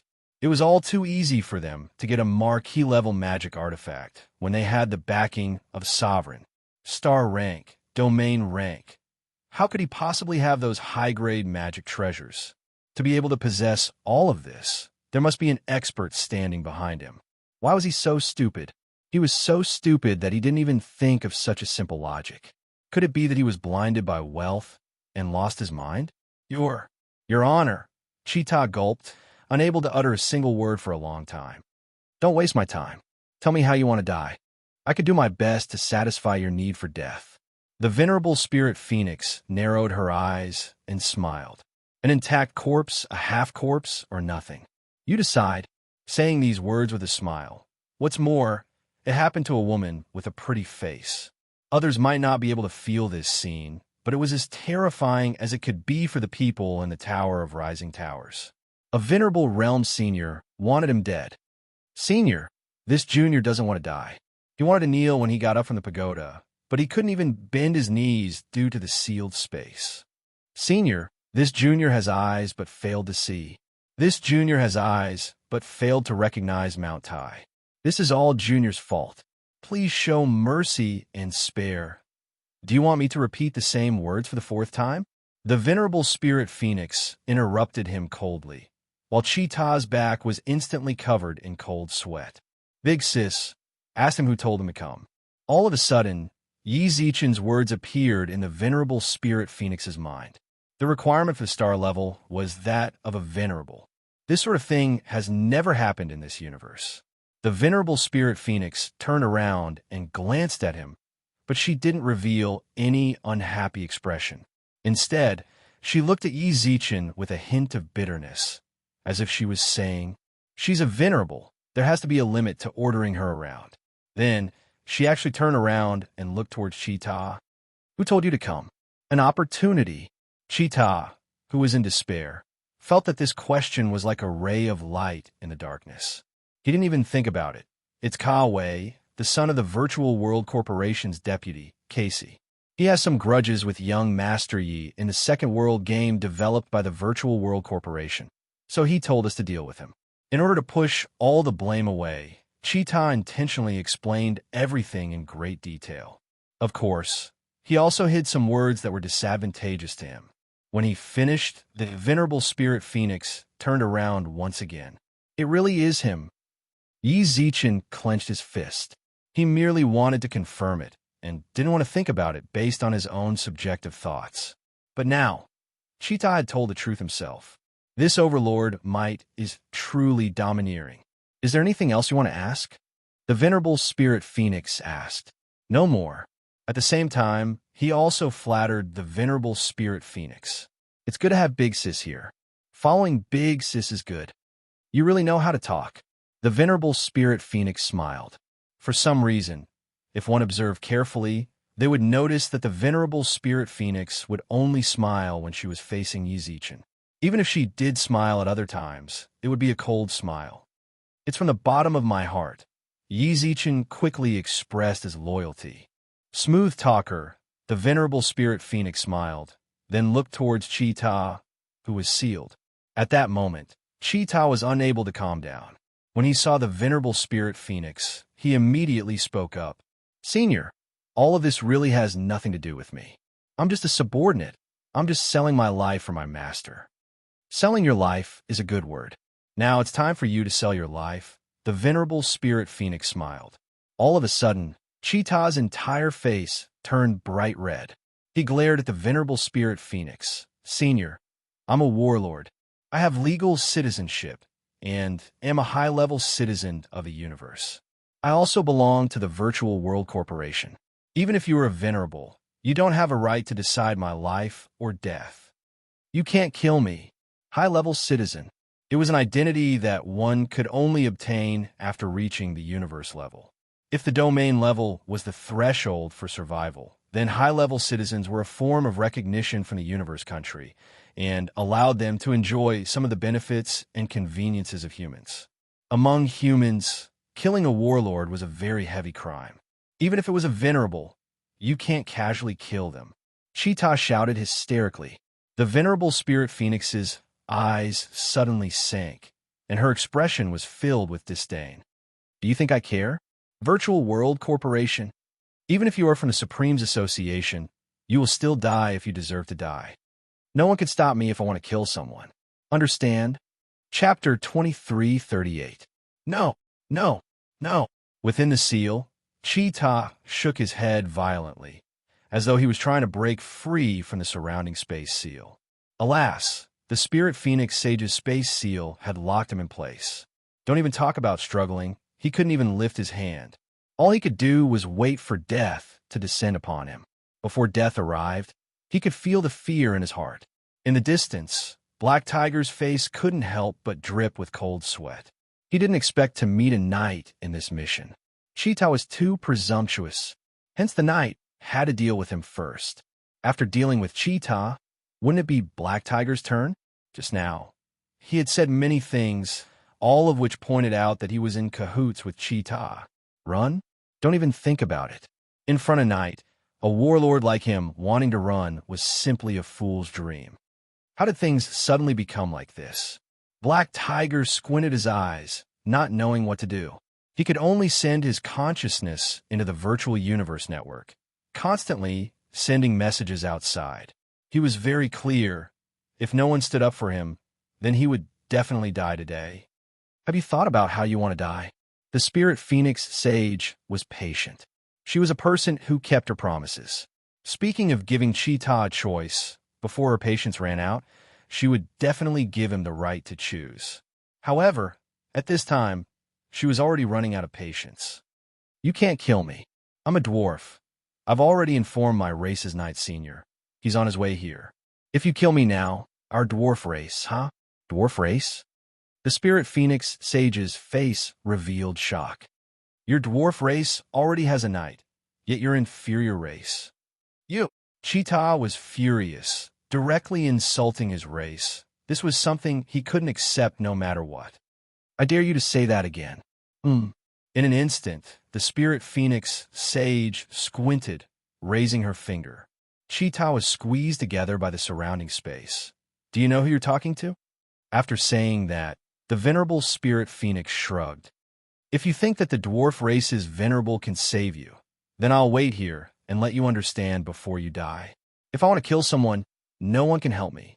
Soon after, the venerable Spirit Phoenix crossed her arms and stopped attacking. She stood there silently, looking at the space elemental Spirit Tang Yu in the air. Feeling the Venerable One's gaze, Tang Yu also nodded. In fact, Venerable Spirit Phoenix had done this on purpose. If she really wanted to kill Cheetah, Cheetah would have been dead a long time ago. What she cared about was the danger that Tang Yu mentioned, which might be brought about by the Venerable Stage. That was why the Venerable Spirit Phoenix was testing him. He wanted to find the Venerable One. Since Cheetah mentioned that he had already notified the Dwarf Sovereign, then all I have to do is wait for him to come. If I kill him now, then who knows who the Dwarf Sovereign will blame? In the end, Yi Zichen will be the one to blame. Time slowly passed.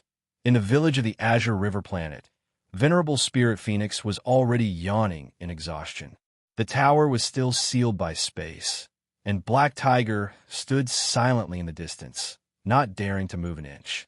Steelbad sent out a signal.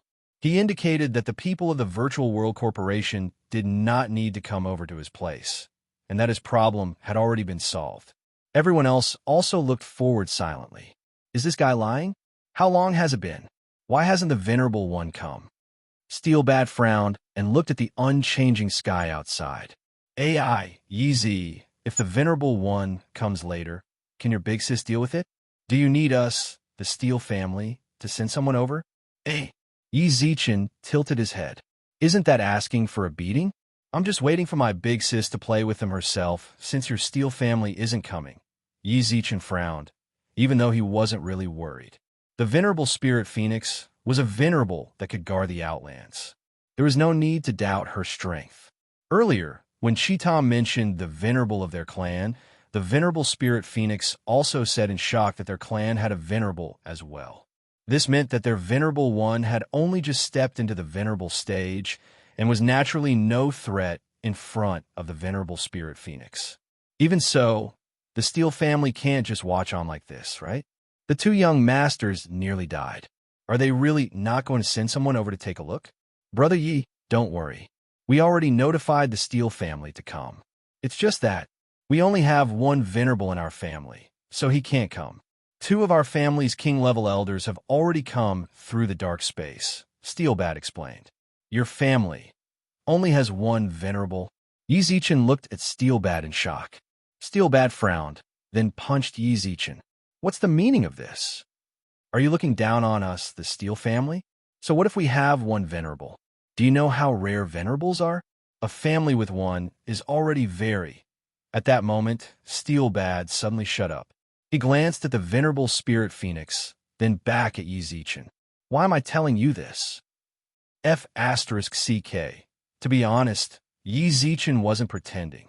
He was truly shocked that the Steel family actually had a venerable expert. In his eyes, the Steel family was already an extremely large family, and their businesses were huge. From what he saw, the Steel family should have at least 3 to 5 venerables. Who would have thought? There was only one. Did he really not know that venerables were so rare? In the past few months, he already knew 3 venerables: Tian Hai, White Phoenix, and a venerable Spirit Phoenix. When he was in the second universe, White Phoenix always told him stories about the major powers, such as when Li, the master of the Milky Way, and the Blue Emperor. It made Yi Zichen feel like these venerables, overlords, and supremes weren't that far away from him. It wasn't like what others said at all, that venerables were unreachable. Our Steel family does indeed have one venerable. I believe that Brother Ye's family has many venerables and overlord seniors, right? Said Steelbad with a smile. Yi Zichen merely grinned in response, but didn't respond. Seeing that Yi Zichen wasn't going to say anything, Steelbad naturally didn't ask any further. Thus, everyone silently waited for the dwarf's venerable to arrive, until, "He's here." Tang Yu, who was in the sky, suddenly spoke up. The venerable spirit phoenix also squinted her eyes and stretched lazily. In the sky above Green River Planet, a pair of withered yellow hands tore the space apart, and a 10-meter-tall giant slowly walked out. Esteemed Master, save me. Chapter 2339. It was a rift. Behind it was chaos and nothingness. This was the dark universe of a universe. The chaotic winds within it were enough to easily shatter even universe-level experts. A 10-odd-meter-tall giant stepped out of the rift barefoot. He blotted out the sky. The instant he appeared, everyone felt their vision darken. They looked up. All they could see was his enormous body. If it wasn't for the dwarf's unique hammer in his hand, they would have thought that he was a giant and not one of the dwarves of the universe. Esteemed Master, the sealed rising tower's eyes shone with hope. He shouted with all his might, causing his throat to become a bit hoarse. I survived. I can definitely survive. You still came to find me. The newcomer lowered his eyes and looked at the sealed tower below. His voice was like a clap of thunder, long and deep. Yi Zichen and company within the barrier.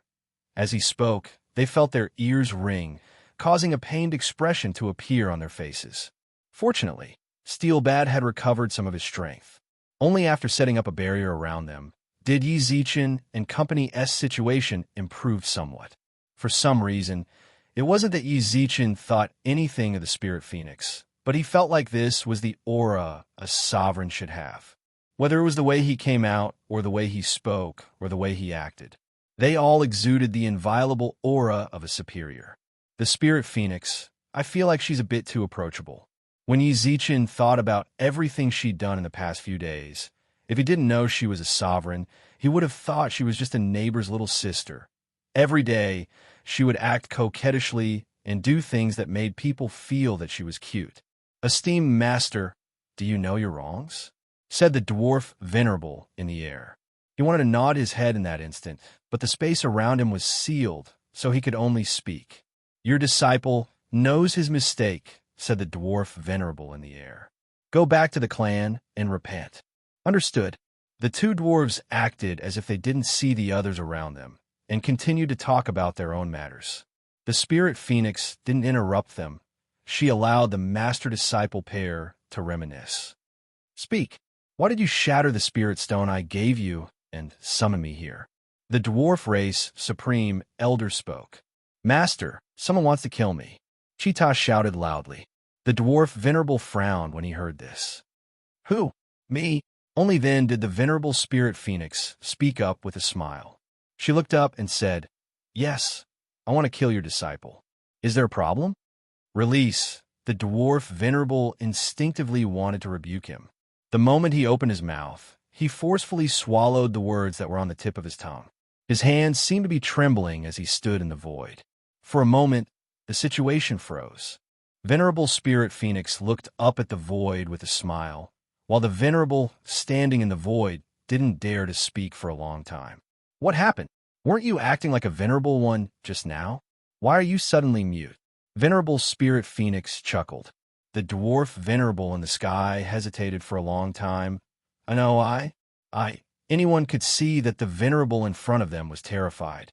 When he saw that it was Venerable Spirit Phoenix, he already started to feel fear. Everyone in the defensive barrier was shocked. It should be noted that every Venerable Realm expert was prideful. Even if there was a difference in strength between them, for the sake of a Venerable's face, the other party wouldn't show such a timid expression.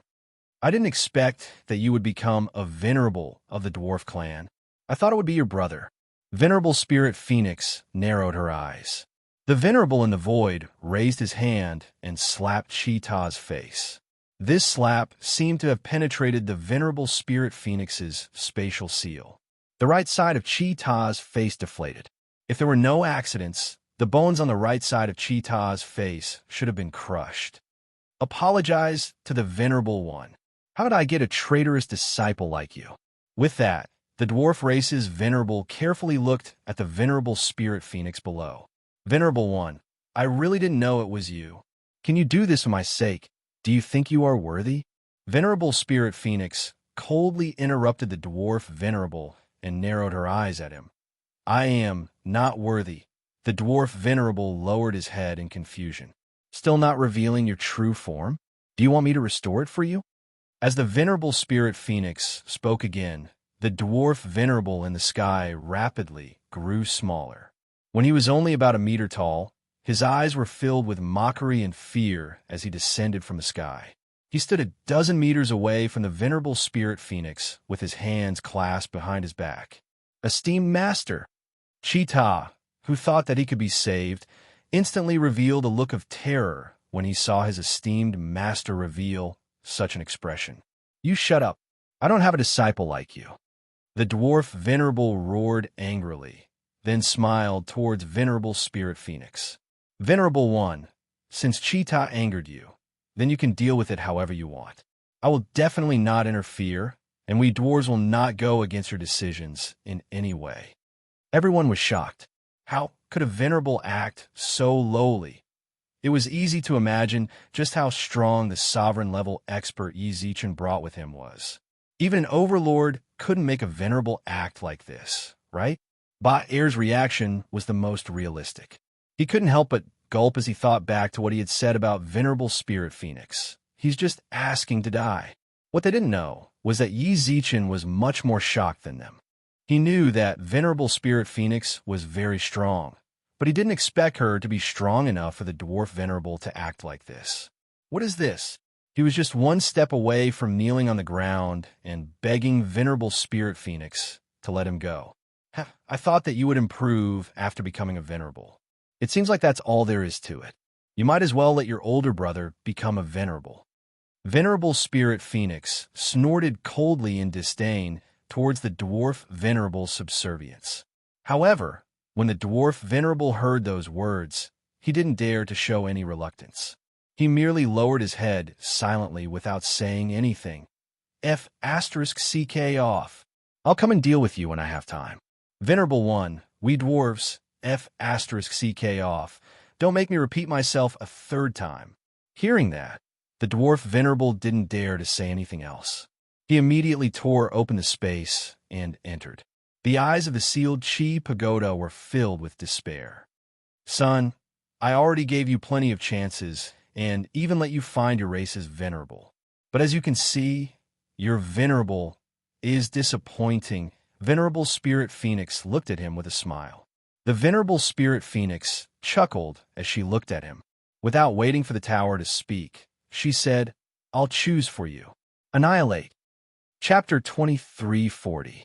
As the Venerable Spirit Phoenix muttered, Cheetah instantly disappeared from everyone's sight without a trace, as if he had never appeared in the first place.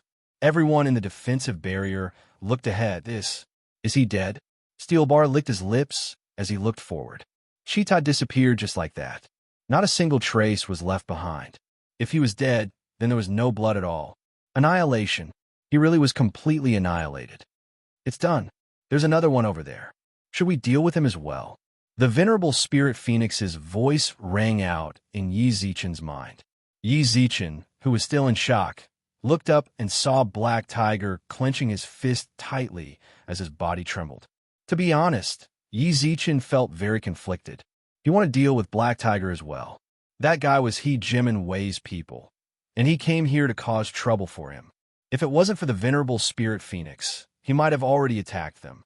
But now, this guy didn't do anything to anyone, and with Cheetah acting as a foil, Yi Zichen felt like it might not be fair for him to kill him. So troublesome, the venerable spirit phoenix twitched her mouth. She didn't wait for Yi Zichen to come to a conclusion, and hooked her finger towards Black Tiger. Senior. Black Tiger walked over reluctantly. Say it. How do you want to die? The venerable spirit phoenix got straight to the point. Senior, this junior doesn't want to die. Black Tiger forced a smile, then panted heavily. Heihu forced a smile as he panted heavily. Senior, I'm not with Tower and the others. I didn't hurt anyone from the beginning. How do you want to die? The venerable spirit phoenix ignored Black Tiger's explanation, as if she was talking to Cheetah. She merely used a calm tone that could crush someone to death. Senior, this junior really, you don't want to choose, right? Then I'll choose for you. TCH. Senior, this junior has a few things to say to Yi Zichen. Black Tiger suddenly shouted. Hearing that, the venerable spirit phoenix frowned. What did you say to him? Senior, please give this junior a chance to prove myself. The venerable spirit phoenix squinted her eyes and looked behind her. The spirit phoenix squinted her eyes and looked behind her. Even though they were within the barrier, Yi Zichen could still hear everything clearly. He walked out with a frown. What do you want to tell me? Can you please come with me? Black Tiger pleaded. Don't worry, I won't do anything to you. With Senior here, I can't play those little tricks. He subconsciously glanced at the venerable spirit phoenix. Unexpectedly, the venerable one ignored him and looked up at the sky with a do whatever you want with me look. He hesitated for a moment. Yi Zichen walked out with a frown. You can tell me now, right? Mr. Yi. Actually, approximately a few minutes later, Yi Zichen walked back with a frown. Let him go. After a long while, Yi Zichen let out a sigh, then looked at the Black Tiger behind him and said to the spirit phoenix, All right. The venerable spirit phoenix shrugged and ignored Black Tiger. Seeing this, Black Tiger's eyes were filled with joy. He couldn't help but bow to Yi Zichen in thanks, then hurriedly left. After he left, Yi Zichen's eyebrows never relaxed. Venerable Spirit Phoenix looked at him with a smile that didn't seem like a smile, then muttered to herself, You really are making me more and more interested. Even if it was the Venerable Spirit Phoenix, she wasn't omniscient. At the very least, she didn't know what Black Tiger said to Yi Zichen to make Yi Zichen definitely let him go. When she looked at Yi Zichen's expression, what Black Tiger said to him definitely had something to do with him, and it was something very important, but not a threat. If it was a threat, then Black Tiger's expression shouldn't be this worried. It should be anger, and the result of his anger wouldn't be letting him go. Instead, it would be directly finishing him off. Yi Zichen should know very well. If the current him really had any trouble, he could ask the Venerable Spirit Phoenix for help. Since that's the case, then the possibility of Black Tiger being a threat can be eliminated. The Venerable Spirit Phoenix's heart was filled with curiosity. She wouldn't ask, because she knew that even if she did, Yi Zichen definitely wouldn't tell her the truth. More importantly, she liked the joy of finding out the truth.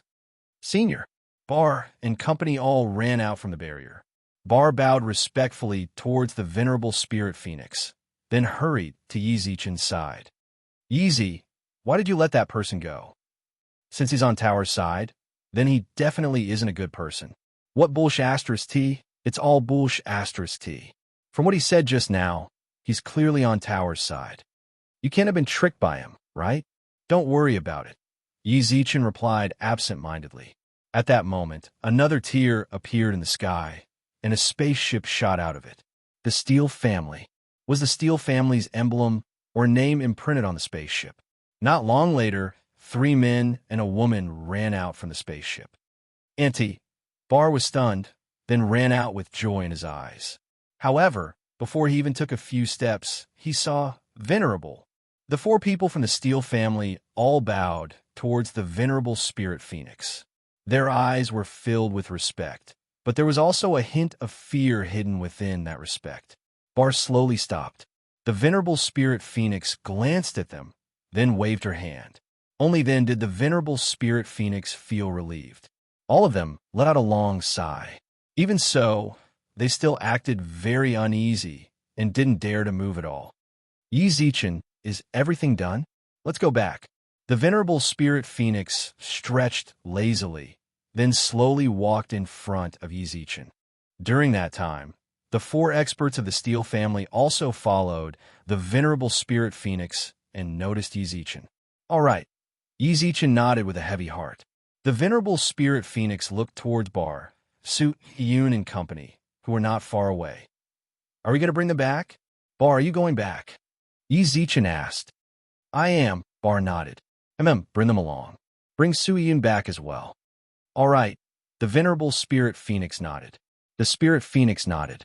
Then Bar and Su Yun felt their shoulders being grabbed. When they came back to their senses, they were already in outer space. Then, they returned to Yi Zichen's castle in the span of a single breath. We're back. Bar looked around in shock, then couldn't help but slap his head. That's way too fast. Bain is still on Green River Planet. Then let's go back and get her, Yi Zichen replied, listlessly. Yi Zichen didn't have much energy to answer.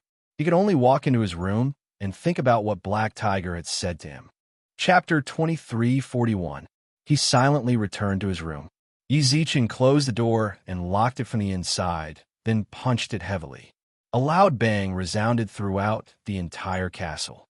Regardless of whether it was the guards outside or Sovereign Spirit Phoenix, who was about to lie on the sofa and watch a universe show, they all looked towards Yi Zichen's room. Where did that sound come from? Master's room. The slaves outside hurriedly ran in.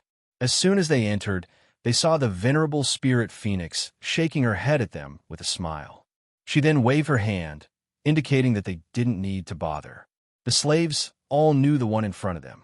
Even though the master was very careful when dealing with them, her actions made the slaves nod gently and retreat from the door. Looks like he was provoked quite badly. Venerable Spirit Phoenix smiled and narrowed her eyes. After a few glances, she retracted her gaze. Then, he saw Su Yun standing in front of him. Ask away. Without any warning, the Venerable Spirit Phoenix slowly sat up straight. I can give you some advice. In a room on the second floor. When he punched, Yi Zichen sat on the bed and clenched his fists tightly, his eyes filled with sharpness. What is this? Was it insulting or mocking? Furthermore, it was a friendly reminder. The reason why Yi Zichen let Black Tiger go was very simple. It was a spy left behind by the Master of the Galaxy. Or rather, it was his master, a spy left behind by the Master of the Galaxy, and he was the subordinate of the person in charge of the spy. The Master of the Galaxy had very few spies in the beginning. But as time went by, the spies left by the Galaxy Master would also develop underground. Now, it had evolved into a place that could be infiltrated by the Galaxy Master subordinates. Black Tiger, this was one of them. Under He Jiminwei's command, he learned that He Jiminwei wanted to harm Yi Zichen. That was why he took the initiative to apply for this mission. After arriving at Blue River Star and leaving the area of influence of the Overlord Wei family, they began to carry out the extermination plan. After everything was over, he would return without anyone noticing. Report that the mission to kill Yi Zichen has failed. Su Yun was able to heavily injure Ta Mo, a 7th-layer champion, because of Black Tiger. Things came to this. Yi Zichen could accept it and didn't feel displeased at all. The spy took the initiative to help. Naturally, he would feel happy. He did not doubt the veracity of Black Tiger's words. This was because the matter of the Master of the Galaxy's spies was only known to those who belonged to the Master of the Galaxy. When Black Tiger mentioned this matter, it had already proven his identity. What really annoyed him was a sentence appeared in his mind. The owner of the Black Tiger transmitted his voice to him. This voice transmission ruthlessly trampled on his dignity to the ground, attacking his hard work as if it was for naught. There were taunts and warnings. Perhaps it was because Yi Zichen wasn't confident that he would have such a thought. But there was one thing he was sure of. Black Tiger's master looked down on the current Yi Zichen, including the future. Yi Zichen didn't even have a chance to respond to the other party's transmission. It was directly cut off by the other party. This was also to tell Yi Zichen he wasn't qualified to talk to him. What a lofty appearance and attitude. Yi Zichen's eyes flashed coldly as he clenched his fists. To be treated like this, he admitted it. After all, he was just a star body warrior. How could he have the right to give orders to those mighty figures who were conferred the title of king or duke? He never had any extravagant hopes of doing so. He knew very well that he was still inexperienced and wanted to nurture his own strength. If he could use the Master of the Galaxy's spy, then he would. If he couldn't, then he would treat him as an ally. That guy. Yet he spoke to Yi Zichen in an incomparably arrogant and preachy tone. He truly angered Yi Zichen. Isn't it just a spy? Lousy doesn't need it. You're high and mighty, but in the end, you're just a pawn. Yi Zichen clenched his fists so hard that his knuckles turned white. At that very moment, Yi Zi, can I come in? A knock sounded out from outside. Yi Zichen hurriedly focused. He walked to the door and opened it, only to see Su Yiyun standing outside with a strange expression. What is it? I came to say goodbye. Su Yiyun got straight to the point. He glanced at the room, which had been messed up by Yi Zichen's punch, and a hint of determination flashed across his eyes. I'm going to leave Blue River Planet. Leave? Yi Zichen frowned. He hurriedly grabbed Su Yiyun's shoulders and looked him in the eye. Why are you suddenly leaving? Isn't Blue River Planet good? What's wrong with it? Don't act recklessly. You're only at the domain level. Blue River Planet is already a rather suitable planet for you. What's more, I'm here so your safety. It's because you're here. Su Yiyun instantly roared at Yi Zichen. His roar caused Yi Zichen's body to freeze. Then, Su Yiyun shook his head and took 2 steps back. I'm sorry. No, nothing. Why are you suddenly leaving? You have to give me a reason if you want to leave, right? Are you going back? No, I want to go out and take a look. By the time he finished speaking, Su Yiyun was already at the door. This place isn't suitable for me. I need to find my own path. I can't always be protected by you. Don't worry, I definitely won't act recklessly. The money you gave me is enough for me to travel for a long time. I've also picked a few guards to go with me. You're leaving now? Yes. Without saying anything, Su Yiyun directly walked out of the room. Outside were guards who had been waiting for a long time. He had to leave. He didn't want to cause any more trouble for Yi Zichen. He clearly came here to lighten Yi Zichen's burden. But from the looks of it, he was a burden. He had to be someone who carried Yi Zichen's burden. He had to be someone who shared Yi Zichen's burden. Not a burden. Just you wait. Yi, when I return, I will definitely, I will be someone who stands by your side. Let's go. Su Yiyun waved towards everyone, then walked out of the castle. Yi Zichen silently walked out of the room and sighed as he watched Su Yiyun leave. How could he not know what Su Yiyun was thinking? He asked me some questions just now, and I gave him some advice. The Spirit Phoenix on the sofa spoke up. Venerable Spirit Phoenix, who was sitting on the sofa, said, "Your friend is a strong-willed person. I think highly of him. He will succeed." Yi Zichen's eyes were filled with confidence and trust. Then what about you? Me? Yi Zichen smiled and looked at the second universe of the virtual network. Of course I found my own path. Chapter 2342. Within a garden, Yi Zichen sat cross-legged on the ground, while a whirlpool formed above his head. The whirlpool absorbed the energy of the universe around him. It surged towards Yi Zichen's Tianling acupoint like a tide. Break! Yi Zichen, who was sitting on the ground, suddenly raised his hands into the air with a thunderous roar. Then, a surging aura was released from his body, causing all the flowers and plants in the garden to collapse, while many of them were uprooted. City Lord, congratulations on breaking through to the star level. Han Qing, who was standing nearby, smiled. He walked in front of Yi Zichen with a towel in his hand. The moment Yi Zichen opened his eyes, he handed the towel over. You're here. Yi Zichen looked up and smiled at Han Qing, then grabbed the towel to wipe the sweat off his body and clenched his fists. In the first universe, he was already at the star level. Thus, breaking through to the star level in the second universe wasn't anything new to him. After stretching his body a bit, he put on the hollow bodysuit once again. City Lord, you truly are a genius. You broke through from level 6 domain to level 1 star level in just 2 months. This efficiency is truly shocking. Han Qing sighed. Yi Zichen tilted his head and glanced at him. When did you learn how to flatter people? I'm telling you, I definitely won't fall for it. Ha ha! Han Qing laughed. City Lord, what are you saying? This subordinate is speaking from the bottom of my heart. I wouldn't dare to lie. That disciple of mine still hasn't broken through. I would be satisfied if he had half of your talent. Actually, even if Han Qing didn't say it, Yi Zichen knew very well that his breakthroughs were already very fast. In just 2 short months, it was very rare for someone to break through the star level from level 6 domain to reach the star level in both the first and second universes. Even so, Yi Zichen didn't feel satisfied at all. No matter how fast he broke through, he was still a stellar level at the end of the day. Looking at the entire universe, he was still a drop in the ocean among all living beings. Of course, in the second universe, his star level wasn't bad.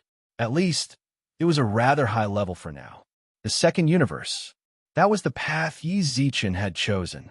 He no longer had extravagant hopes of standing out in the first universe. In a world that had already been formatted and everything in the universe had already been set in stone, it was difficult to imagine how difficult it would be to rise from an ant step by step to the top. Of course, if you are willing to work hard, you can definitely achieve great things in the first universe. But since he had such determination, why didn't he place it in the second universe? In a whole new world, everyone's starting point was the same. If you put everything you have into this place, your achievements could be 10 times, 100 times, 1,000 times greater than the first universe. Furthermore, Universe 2 was no longer a virtual game. In the future, the Virtual World Corporation would merge them. When that happened, everything Yi Zichen had in the second universe would appear in the first universe. This was his choice. It was also the most correct choice he had made. Over the past 2 months, he had been fighting for this choice. Finally, he had broken through to the star realm after 2 months. Not counting the natives of the second universe, Yi Zichen was certain that he was the first human to break through to the star level in the first universe. All right, stop flattering me. Yi Zichen smiled towards Han Qing, then extended his arms and walked out of the garden, while Han Qing followed behind him. 2 months' time, Yi Zichen's city expanded once more. The population of the city had already exceeded 5 million, and the entire city was progressing towards prosperity. On the streets of the city, patrolling guards could be seen everywhere. These guards all wore armor made from hollow ore, and the weapons in their hands were all dark gold and purple tier. In the surrounding villages, no one could shake Yi Zichen's position in the city. These are all my assets after the future universe fuses. Yi Zichen looked at the city and smiled, then clenched his fists. He would never, ever forget Master Black Tiger's words for the rest of his life. There are no spies from the Master of the Galaxy. I can mix well too. Speaking of which, Yi Zichen had to thank the person he'd never met. If it weren't for him, Yi Zichen wouldn't have come here with such resolve. Just like Yi Zichen had had enough of being looked down upon by the weak. He didn't want to live in anyone's shadow anymore. He wanted to become a person who stood at the peak of the world. Perhaps it was too early to say that, but he would definitely come. The city in front of him was his first step towards this world. Oh yeah, you just told me that Xian Zhengnan hasn't broken through yet? Nope, Han Qing sighed. He's actually pretty hardworking, but his talent might be a bit lacking. He's only at the 9th level of the domain realm. Haha, if I remember correctly, you said that he's very talented when we first met. Yi Zichen smiled. That's because I didn't meet you, City Lord. Han Qing flattered him silently. Han Qing quietly flattered him again. Anyway, that little bastard said that he had touched the threshold a few days ago. Until now, I don't even know if he has crossed the threshold. You didn't go and take a look? I didn't have the time, Han Qing replied. Han Qing asked. There's been a lot of things happening in the city recently, so I don't have the energy to take care of him. Anyways, I didn't hide anything from him. It's up to him where he ends up. The master leads the way. Cultivation depends on the individual.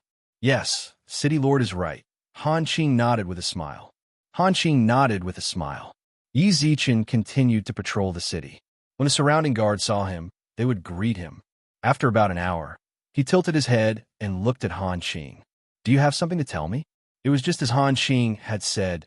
The city was very busy. Normally, the people in charge of the city were nowhere to be seen. Yet, Han Qing actually followed Yi Zichen around the city for more than an hour. Yi Zichen couldn't help but feel a bit confused. And nothing. Han Qing stuttered. Han Qing stammered, which caused Yi Zichen to instantly frown and stop. What's going on? Just say it, don't hide it. Really? Nothing? Han Qing smiled. I just came to ask when you're going back to your place. My place? The place you came to us from. What's going on? Yi Zichen's expression completely darkened. He squinted his eyes at Han Qing. Hurry up and say it. What happened? Is there something wrong with the city? If you don't say it, then I definitely won't let you off so easily. Hey, Han Qing let out a long sigh and muttered, I told you not to make me come.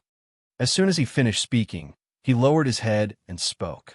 Qing Hui is injured, and it's pretty serious. He's currently receiving treatment in our city's treatment room.